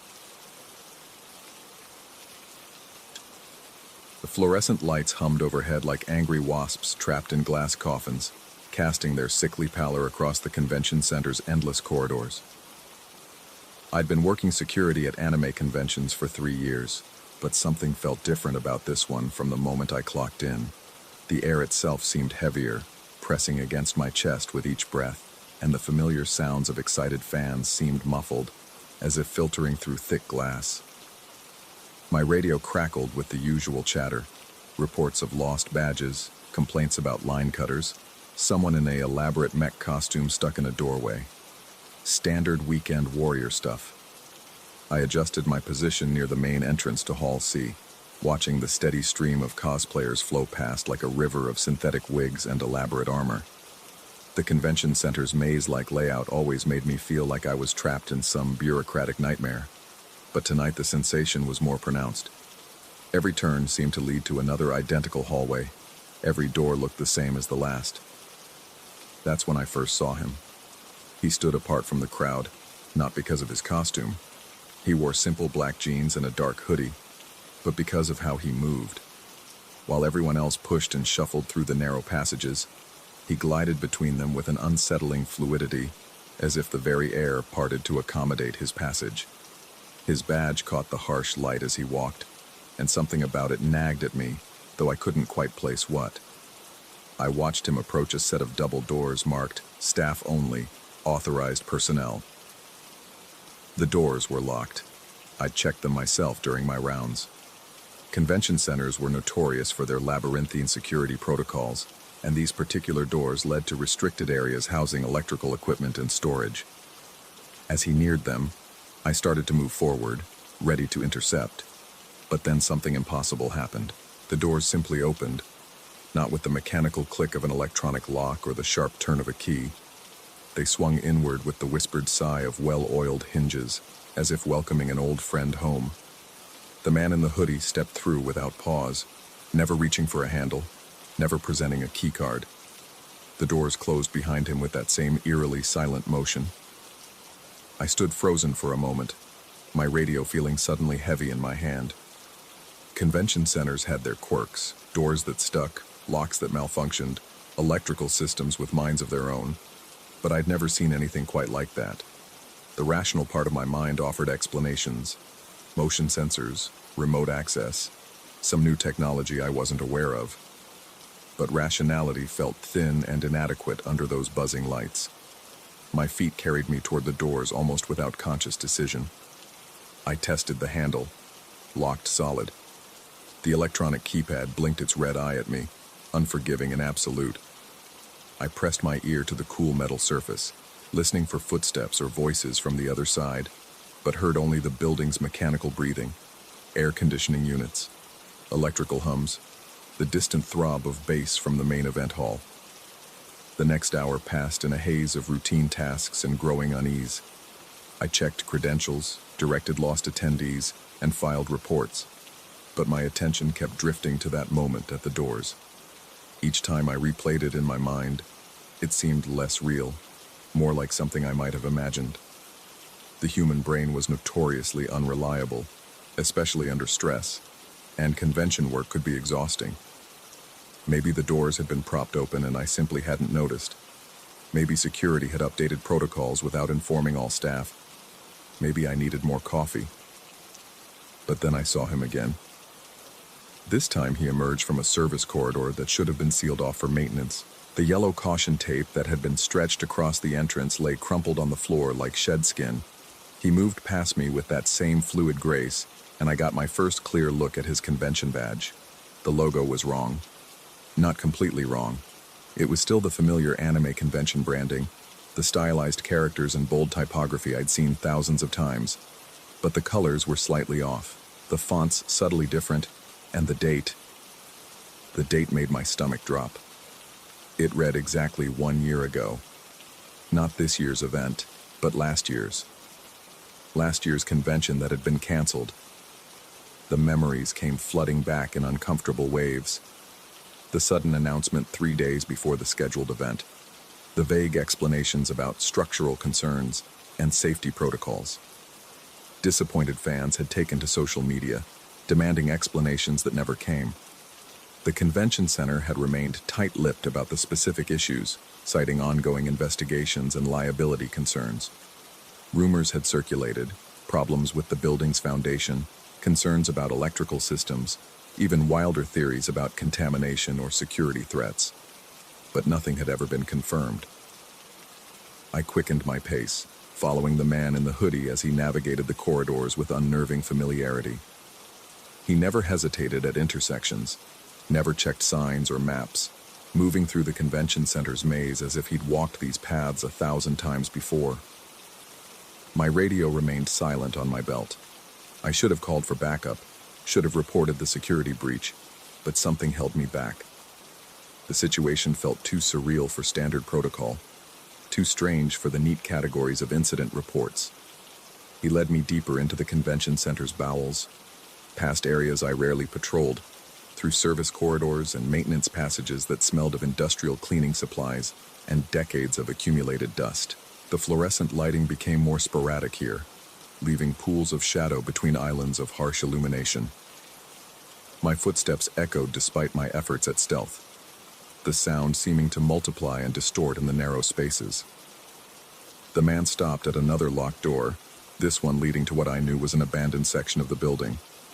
The convention center had been built in phases over several decades, and this particular wing had been sealed off years ago due to budget constraints and declining usage. As I watched from the shadows, the door opened for him with that same impossible ease, swinging wide to reveal a darkness so complete it seemed solid. He stepped inside, and for a moment I caught a glimpse of what lay beyond the threshold. The space was vast, larger than any room had a right to be in this section of the building. Rows upon rows of empty vendor booths stretched into the distance, their skeletal frameworks creating a geometric forest of metal and shadow. The air that drifted out carried scents that didn't belong, the musty sweetness of old paper, the sharp tang of electronics left too long without power, and underneath it all, something organic and unpleasant that made my sinuses burn. The door began to close, and I found myself moving forward without conscious thought. My hand shot out to catch it before it could seal completely, my fingers wrapping around the cold metal edge. The door stopped its inexorable motion, held open by my grip, and I peered into the abandoned exhibition space beyond. The man in the hoodie stood at the center of the vast room, no longer moving with that fluid grace. He stood perfectly still, his back to me, head tilted at an angle that suggested he was listening to something I couldn't hear. The vendor booths around him were not empty, I realized with a chill that started in my chest and spread outward like spilled ice water. They were occupied. Figures moved between the metal frameworks, their motions too dim and distant to make out clearly. They wore costumes, I thought, elaborate cosplay outfits that caught what little light filtered into the space and threw it back in confused patterns of reflection and shadow. But something about their movements was wrong, too slow and deliberate, like people moving underwater or sleepwalking through a dream they couldn't wake from. The man in the hoodie turned around. His face was familiar in the way that faces sometimes were in crowds. Not someone I knew personally, but someone I'd seen before, probably at previous conventions.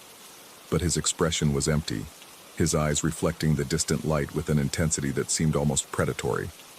When our gazes met across that impossible distance, his mouth opened in what might have been a smile, or might have been something else entirely. That's when I heard it. The sound that would follow me home that night and wake me from fitful sleep for weeks to come. It was applause, slow and rhythmic, dozens or perhaps hundreds of hands clapping in perfect unison. The sound echoed through the abandoned space, building and multiplying until it became a thunderous roar that seemed to come from everywhere at once. I jerked backward, my hand slipping from the door's edge. It slammed shut with a sound like a gunshot, the echo bouncing off the corridor walls in diminishing waves. I stood there in the fluorescent glare, my heart hammering against my ribs, trying to process what I'd just seen. The rational explanations felt pathetically inadequate now. Motion sensors and remote access couldn't account for what I'd witnessed in that abandoned space. My radio crackled to life, making me jump. A voice I didn't recognize requested a security sweep of the North Wing. I responded automatically, my training taking over even as my mind reeled. Professional routine became a lifeline, something solid to anchor myself to while reality seemed to shift around me like quicksand. The rest of my shift passed in a blur of hypervigilance and creeping paranoia. Every shadow seemed to hide watching eyes. Every sound carried implications of hidden movement. I found myself checking and rechecking doors that should have been locked, testing handles with increasing frequency, as if the very building had become untrustworthy. The convention-goers continued their celebration around me, oblivious to whatever was happening in the abandoned sections of the center, their laughter and excitement feeling increasingly distant and hollow. I began to notice other irregularities, attendees wearing badges that looked wrong when glimpsed from the corner of my eye, though they appeared normal when examined directly. Security cameras that showed empty corridors while I could clearly see people walking through them. Elevators that stopped at floors that didn't exist on the building's directory. The most disturbing discovery came near the end of my shift, when I finally worked up the courage to investigate the door where I'd first seen the man in the hoodie. The staff-only entrance remained locked, its keypad blinking its familiar red warning. But when I knelt to examine the floor in front of it, I found something that made my blood turn to slush in my veins. Footprints in the dust. Not just any footprints, but dozens of them, overlapping and crossing in patterns that suggested heavy traffic. The prints led to and from the locked door, as if an entire crowd had passed through this supposedly secure entrance. Some of the prints looked fresh, their edges sharp and clear in the accumulated grime. Others appeared older, their outlines softened by time and settling dust. As I crouched there, studying the impossible evidence, I became aware of a sound that shouldn't have existed. From behind the locked door, faint but unmistakable, came the familiar cacophony of a convention in full swing. Voices raised in excitement, the rustle of costumes and merchandise bags, the electronic bleeps and bloops of gaming stations. It was as if last year's canceled convention was still happening on the other side of that metal barrier, trapped in a bubble of time that refused to burst. I pressed my ear to the door, and the sounds became clearer. Conversations about anime series I recognized, discussions of costume construction techniques, the hawking of vendors selling artwork and collectibles. It was exactly what I would have expected to hear if the convention had proceeded as planned, if the mysterious structural concerns had never materialized, if thousands of fans had gathered as intended to celebrate their shared passions. But underneath the familiar sounds, I detected something else. The voices carried a quality that made my skin crawl, a hollowness that suggested they might be echoing from some vast and empty space. Occasionally, the conversations would stop mid-sentence, leaving dead silence that lasted exactly 3 heartbeats before resuming as if nothing had happened. The electronic sounds repeated in loops too perfect to be natural, and the vendor calls followed patterns too precise to be human improvisation. I straightened up, my knees protesting after the extended crouch, and looked around the empty corridor. The convention continued its normal rhythm nearby, but I felt utterly isolated, as if I'd somehow stepped outside the normal flow of reality, and was observing events from some parallel dimension. The fluorescent lights seemed dimmer now, their incessant humming taking on an almost musical quality that reminded me uncomfortably of the rhythmic applause I'd heard in the abandoned exhibition space. My shift ended at midnight, but I found myself reluctant to leave. The building felt different now, charged with possibilities I didn't want to contemplate. Walking through the parking lot toward my car, I kept glancing back at the convention center's imposing facade, half expecting to see lights in windows that should have been dark, or figures moving behind glass that should have reflected only empty spaces. The drive home passed in a haze of streetlights and late-night radio, but even as I tried to focus on mundane concerns, tomorrow's schedule, bills that needed paying, routine maintenance my car required, my mind kept circling back to that man in the hoodie and his impossible badge. The rational explanations I'd constructed throughout the evening crumbled under scrutiny. There was no technological solution for what I'd witnessed, no logical framework that could contain the experience. As I lay in bed that night, staring at the ceiling and listening to the familiar sounds of my apartment building settling into nighttime quiet, I found myself wondering about the canceled convention. What exactly had been the structural concerns that led to its last-minute cancellation? Had the problems been with the building itself, or with something else entirely? The official explanations had been deliberately vague, the kind of bureaucratic non-statements that revealed nothing while seeming to provide information. I thought about the abandoned exhibition space and its impossible occupants, about doors that opened without keys and conventions that continued despite being officially canceled. Sleep eluded me as my mind turned these impossibilities over and over, looking for cracks in the facade of normalcy that might explain what I'd experienced. The next morning brought no relief. Coffee tasted wrong, the news on television seemed to be reporting events from some alternate timeline, and even my reflection in the bathroom mirror looked somehow unfamiliar, as if I was seeing myself through someone else's eyes. The convention would continue for 2 more days, and I was scheduled to work both remaining shifts. Part of me wanted to call in sick, to avoid whatever was happening in those fluorescent-lit corridors, but a larger part, the part that had always been drawn to mystery and investigation, knew I had to return. I had to understand what I'd witnessed, even if understanding came at a cost I couldn't yet calculate. The badge from last year's canceled convention haunted my thoughts as I prepared for another shift. Somewhere in that maze of corridors and locked doors, events were unfolding that challenged everything I thought I knew about reality.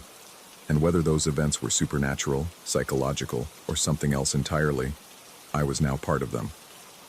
The fluorescent lights would be waiting for me, humming their mechanical lullabies while shadows moved in spaces that should have been empty.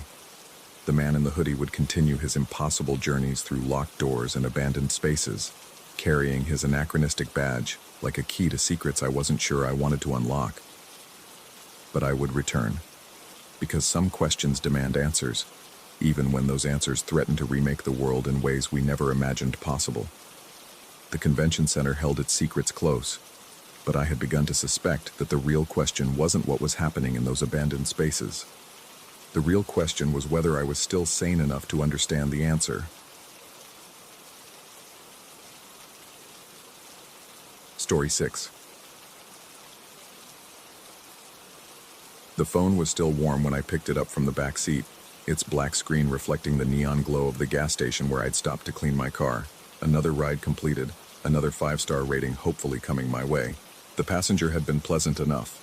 A middle-aged woman heading to the airport, nervous about missing her flight but polite throughout the 20-minute drive. She'd clutched her purse tightly and kept checking her watch, but she'd tipped well through the app.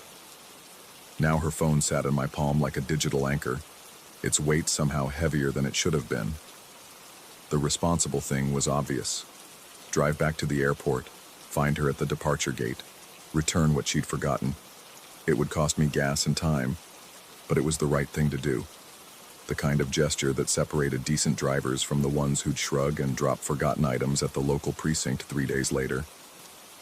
I slipped the device into my cup holder and pulled back onto the highway.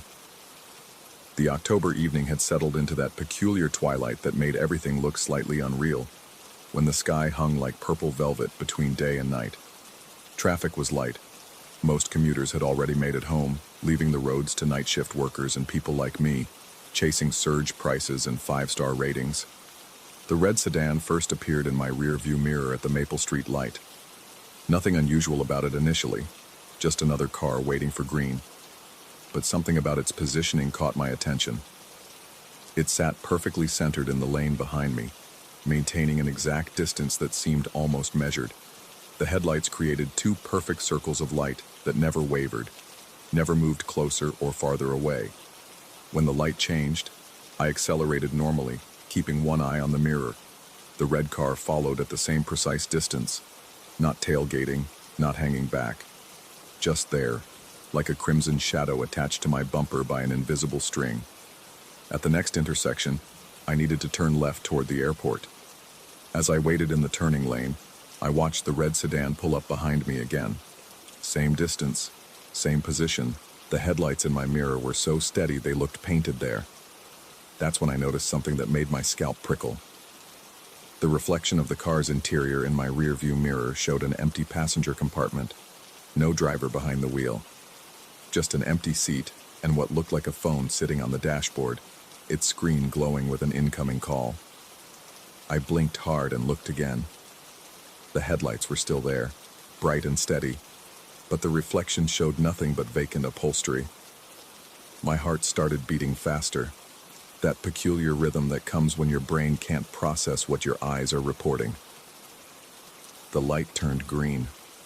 I made my left turn, hands gripping the steering wheel tighter than necessary. The red sedan followed, maintaining that same unnatural distance. In my peripheral vision, I caught glimpses of it at every opportunity, solid and real and undeniably there. But every time I checked the mirror, the reflection showed an empty car with that phone glowing like a digital lighthouse. The forgotten phone in my cup holder began to ring. The sound pierced through my car's interior with a shrill electronic urgency that made me jump. I grabbed it reflexively, but the screen showed no incoming call. It was completely dark, silent, the notification light inactive. But the ringing continued, not from the phone in my hand, but from somewhere else. Somewhere behind me. I pulled into a shopping center parking lot, my hands shaking slightly as I put the car in park. The red sedan followed me into the lot and stopped exactly 3 parking spaces away. Its engine was running. I could hear the idle, see the slight tremor of the exhaust in the cool evening air. But when I turned to look directly at it, the car appeared empty. No driver, no passenger, just a phone on the dashboard that glowed and dimmed in rhythm with what I now realized was the ringing I'd been hearing. My rational mind scrambled for explanations. Maybe the car was self-driving, some new technology I hadn't heard about. Maybe the windows were tinted in a way that created an optical illusion. Maybe I was more tired than I'd realized, and my eyes were playing tricks on me. But the phone kept ringing, that persistent digital cry that seemed to echo from the red car's interior. I sat there for 10 minutes, watching. The car never moved. The phone never stopped ringing. The reflection in my mirrors continued to show an empty driver's seat while my direct gaze revealed nothing but darkness through the windshield. Finally, I put my car in reverse and backed out of the parking space. I had a job to do: return the forgotten phone to its owner. The red sedan's headlights flared back to life as soon as I began moving, and it pulled out of its space with mechanical precision.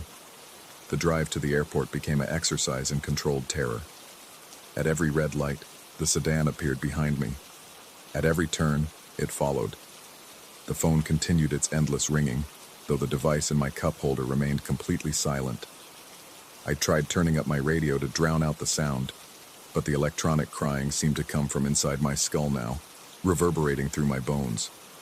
By the time I reached the airport access road, my shirt was soaked with sweat despite the evening chill. The sedan had followed me through 23 traffic lights.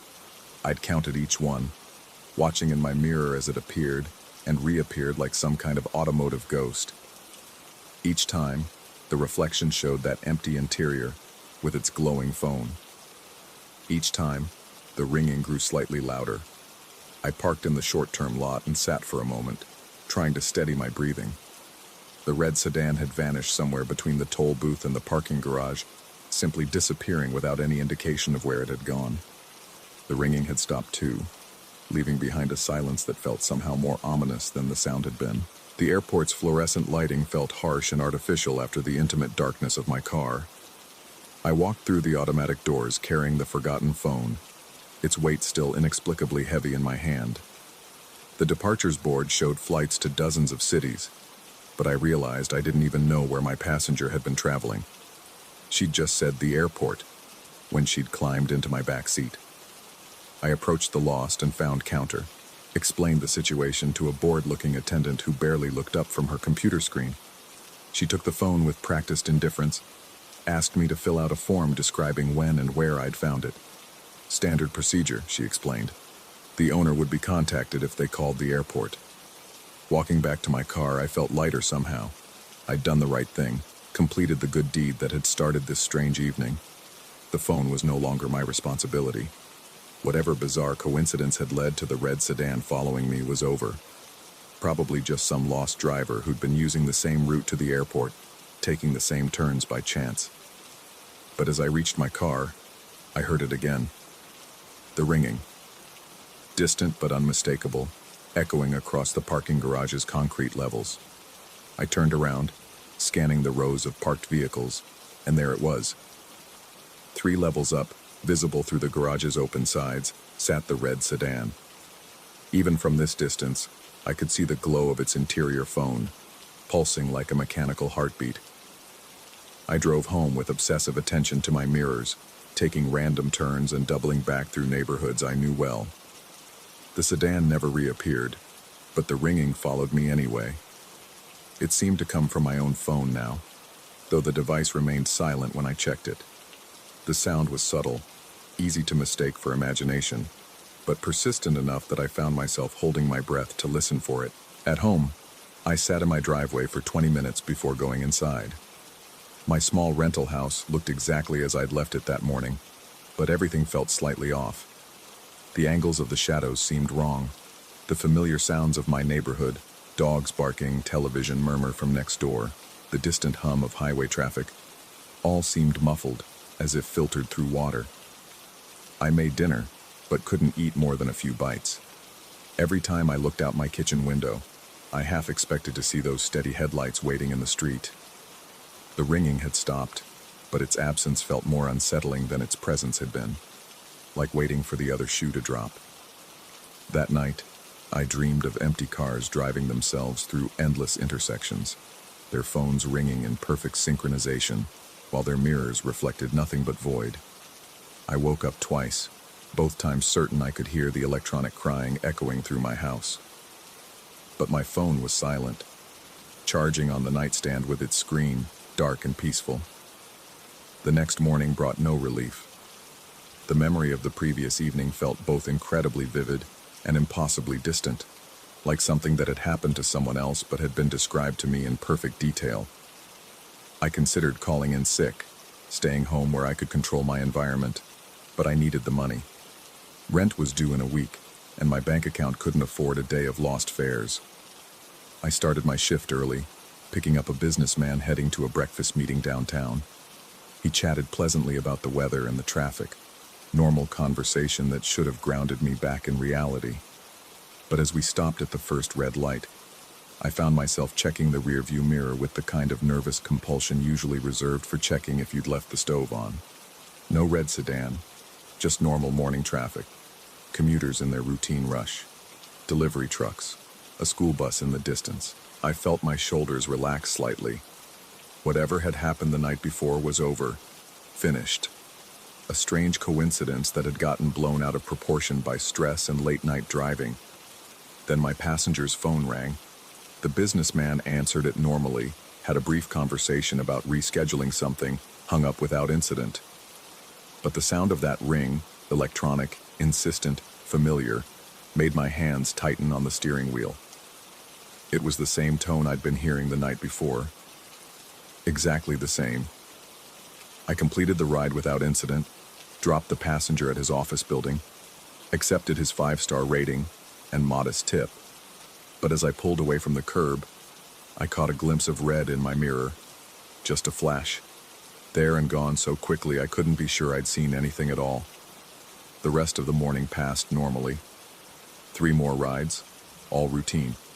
A college student heading to campus, an elderly woman going to a doctor's appointment, a young professional running late for work.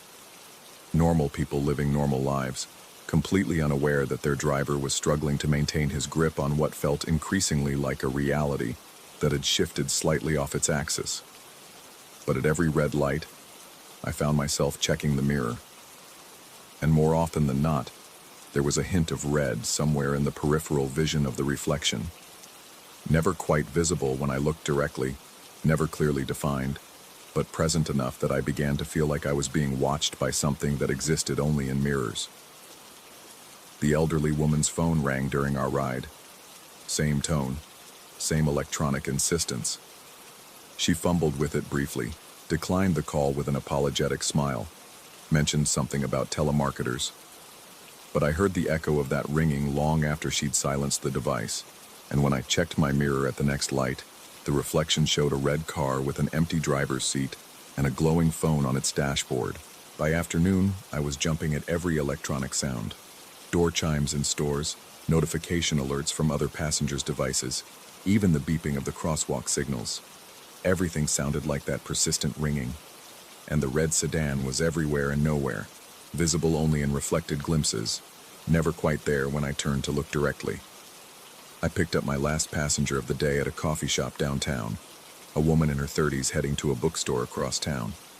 She seemed pleasant enough, chatting about the book she was hoping to find, some obscure poetry collection that had been recommended by a friend. But as we sat at a red light halfway through the trip, her phone began to ring. The same tone. The exact same electronic cry that had been haunting me for over 24 hours. She answered without hesitation, had a brief conversation about meeting someone for dinner later. Nothing unusual. Nothing that should have triggered the cold dread that spread through my chest like spilled ice water. But when she hung up and I glanced in the rearview mirror, the reflection showed not 1 but 2 red sedans following us, both with empty driver's seats, both with phones glowing like digital eyes in the gathering dusk. I blinked hard and looked again. The mirror showed normal traffic, a blue SUV, a white pickup truck, a motorcycle weaving between lanes. No red sedans anywhere. "Are you all right?"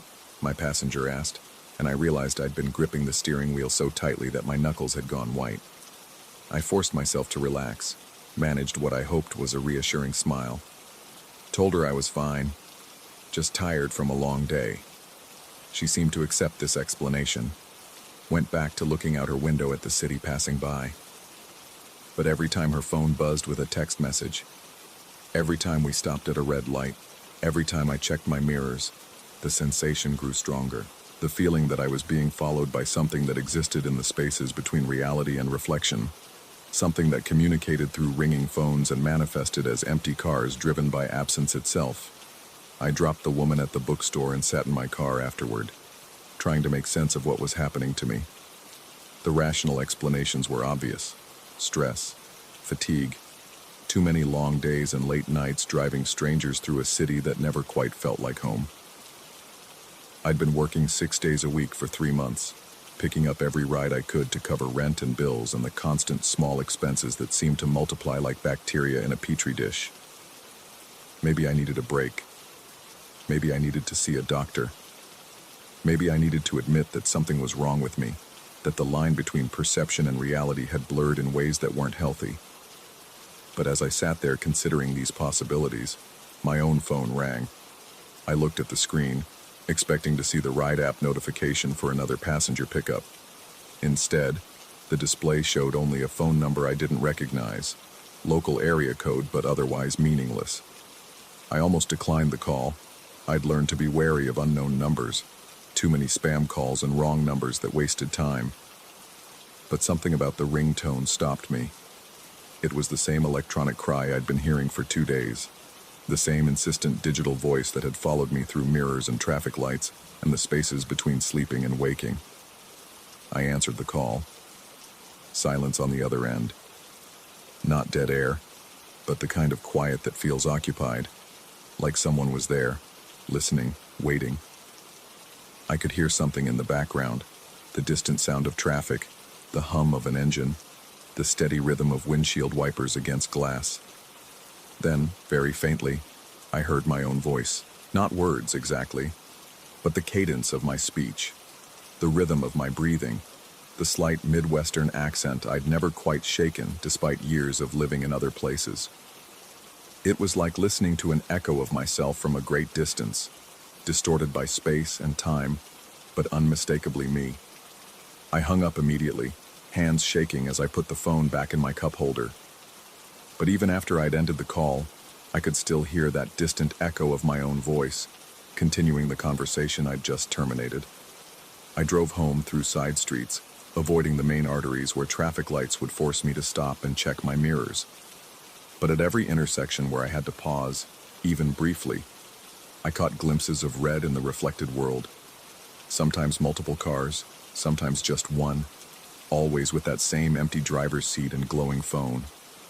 The ringing followed me all the way home, not from any device I could identify, but from the air itself, as if the electronic cry had become part of the acoustic landscape of my existence. By the time I parked in my driveway, I was hearing it in stereo, one channel in my left ear, one in my right, creating a harmony of digital distress that made my teeth ache. I sat in my car for a long time that night, afraid to go inside, afraid to stay outside, afraid to move and afraid to remain still. The red sedan was nowhere to be seen, but I could feel it watching me from wherever cars went when they existed only in mirrors, waiting for me to make the next move in a game whose rules I didn't understand. Finally, exhaustion won over fear. I stumbled into my house, locked the door behind me, and collapsed on my couch without even turning on the lights. Sleep came mercifully quickly, a black refuge from the increasingly surreal world I'd been inhabiting. But just before I lost consciousness completely, I heard it one more time. The phone, ringing somewhere in the darkness of my house. And this time, I was certain it was coming from inside my own pocket, from the device that had started this whole strange journey when I'd picked it up from my back seat 2 days earlier. The phone I'd returned to the airport lost and found. The phone that should no longer have been in my possession. I reached into my pocket with trembling fingers, but my hand closed around nothing but fabric and lint. The ringing continued anyway, electronic and persistent and impossible, echoing through my house like the heartbeat of something that lived in the spaces between what is and what might be. And somewhere in the distance, carried on the night wind, I could hear the sound of a car engine idling, waiting. Patient as only the dead can be patient. When I finally opened my eyes to check, the digital clock beside my couch read 3:33 a.m., and every mirror in my house was reflecting the headlights of a red sedan that wasn't there.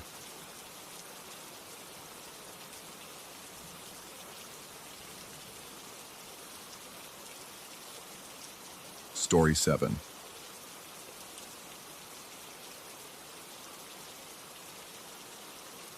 The concrete steps descended into absolute darkness, each footfall echoing with the hollow promise of forgotten history. I'd been exploring abandoned places for 3 years now, but this World War II bunker felt different. The air tasted of rust and decades-old fear, thick enough to coat my throat with each breath. My headlamp carved a narrow cone through the blackness as I navigated the cramped corridor, the walls pressed inward, scarred with the desperate scratches of those who had sheltered here during the bombing raids. Water dripped somewhere in the distance, a metronome marking time that had lost all meaning in this buried tomb. I'd found the entrance purely by accident, hidden beneath a tangle of brambles and 70 years of neglect. The local historical society had no record of this particular shelter, which made it exactly the kind of discovery that sent my pulse racing. Unknown meant untouched. Untouched meant content for my YouTube channel that could finally break through the algorithm's indifference. The corridor opened into what must have been the main chamber. My light swept across rows of makeshift sleeping areas, nothing more than concrete platforms raised slightly off the damp floor. Personal belongings still littered the space, a child's doll with one glass eye missing, its remaining stare catching my light with unsettling intensity. A leather shoe, cracked and curled with age, scattered pages from a prayer book, the words faded to ghostly impressions. But it was the smell that stopped me cold. Something acrid hung in the air, cutting through the expected mustiness. It reminded me of charcoal left too long on a grill, but underneath that familiar scent lurked something else, something organic and wrong that made my stomach clench with primitive warning. I followed my nose deeper into the chamber, past the sleeping areas toward what appeared to be a small alcove. The beam of my headlamp found it before my mind could process what I was seeing. A crude spit, fashioned from salvaged metal, and suspended over a circle of blackened stones. The makeshift rotisserie still held remnants of whatever had been cooked there, though time had reduced it to unidentifiable char. The historical significance hit me immediately. This wasn't just a shelter. It was evidence of how desperate the situation had become during the war. People had been cooking down here, probably small animals they'd managed to catch above ground. It was a remarkable find, the kind of authentic detail that would make my documentary truly compelling. I set down my equipment bag and pulled out my camera, a professional-grade unit that had cost me 6 months of savings. The external microphone attachment had been an even bigger investment, but the audio quality it captured was worth every penny. Good sound was half of what made exploration videos work. The creak of old wood, the echo of footsteps in empty spaces, the whisper of wind through broken windows. These details transported viewers in ways that visuals alone never could. I positioned myself to get the best angle of the improvised cooking setup, making sure the lighting would highlight the ingenious desperation of its construction. The record button clicked with its familiar electronic chirp, and I began my narration. What we have here is absolutely incredible. I'm standing in what appears to be the main living area of an undocumented World War II air raid shelter, and you can see behind me evidence that people weren't just hiding here.